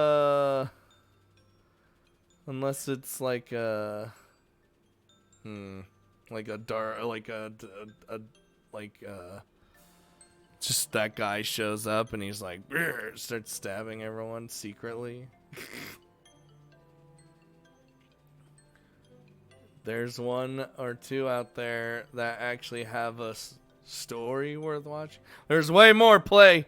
There's way more. You gotta watch all the hentais. You must become the guru. You must become the guru.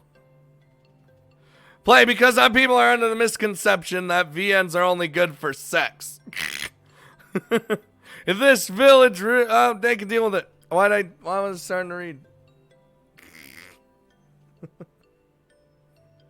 See, you have it stored, but have you truly watched all the hentai? Have you become the true guru? Or have you just watched the same ones over and over again because you really like them?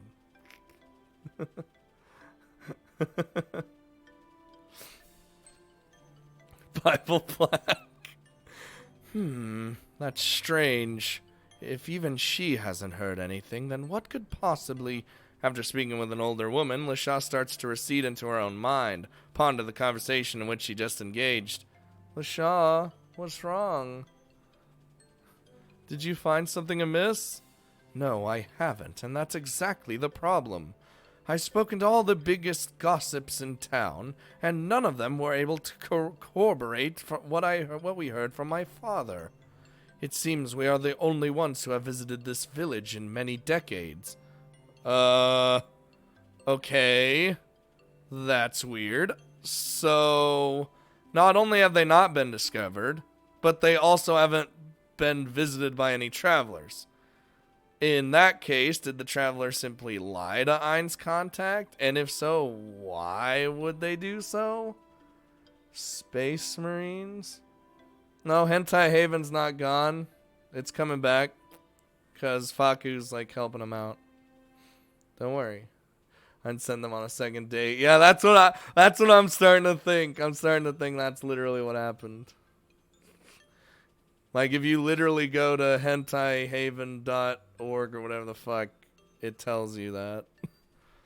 I don't know. I can't quite put my finger on it, but there's definitely something strange going on.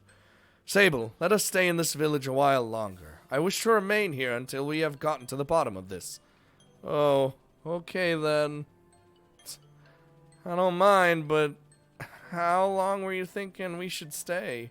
As long as it takes. A day, a month, a year. We will stay as long as necessary. What the fuck? My eyes open wide as LaShawn nonchalantly mutters something shocking. A year? You gotta be fucking kidding me, right? You gotta be kidding me. Do I look like I'm joking? 1 year of residency here is nothing if it means protecting my village from harm. You know, 1 year might not seem like a long time to you, but that's like 1% of my life. What about me? I can't stay here for that long. Why not? Is it your desire to study magic and demi-humans? Is it not? If you stay here, you will have ample opportunity to do both. It's literally... Oh, yeah. And they reactivated their Twitter and stuff. Yeah, see?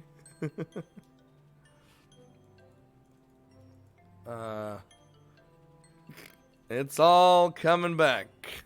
Yeah, but If we're talking about that kind of time frame anyway, couldn't you just escort me back to the academy, then return here alone?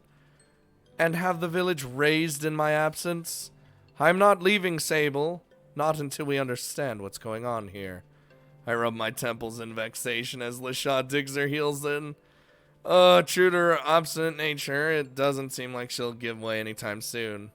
If Lisha won't bend, then there's only one way out of this. I'd rather utilize my knack of logic, reasoning, and deduction in order to reverse engineer spells, but in this case, I have little choice. I stare at Lisha directly in the eye as I prepare to make my proposition on my own. Fine then, we'll do this your way, but you can forget about staying here for a year, or even a month for that matter. Lisha, you and I are going to figure this out ourselves, and by the end of our short stay here, we're going to have all the answers we need. Oh, I guess we don't. Oh, God. Oh. Oh. Oh. Oh. Oh. You already know, guys. That's a good place to end for today. Got him. Holy shit. What are all these notifications on my phone? I'm not a popular boy. Okay, let's just... I feel like that's a good spot to end.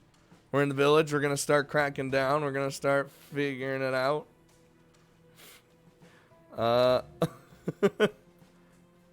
Manga cut. You guys will be fine. Besides, I gotta get back to my recordings. Oh. And tomorrow I'm going to be at least uploading the rest of Sables that we've already done on YouTube, other than the start of Lisha's route. And I might end up uploading Cowrie's after story tomorrow as well, or I'll just wait till the next day in the cycle. Thanks for following. Crazy new notifications on Boss's phone. Explain. I don't know. It's like a bunch of shit people talking to me. Did I just say shit people? Oh, jeez. Sarah! So, yeah. Hope you guys enjoyed. We'll come back with the story next time. And, it'll be fun. Also, I'm gonna eat, because I'm fucking starving. So, that's the thing I'm gonna do. Obligatory Discord link. You know, we gotta always put that Discord link in there. What else? Anything else crazy I've planned?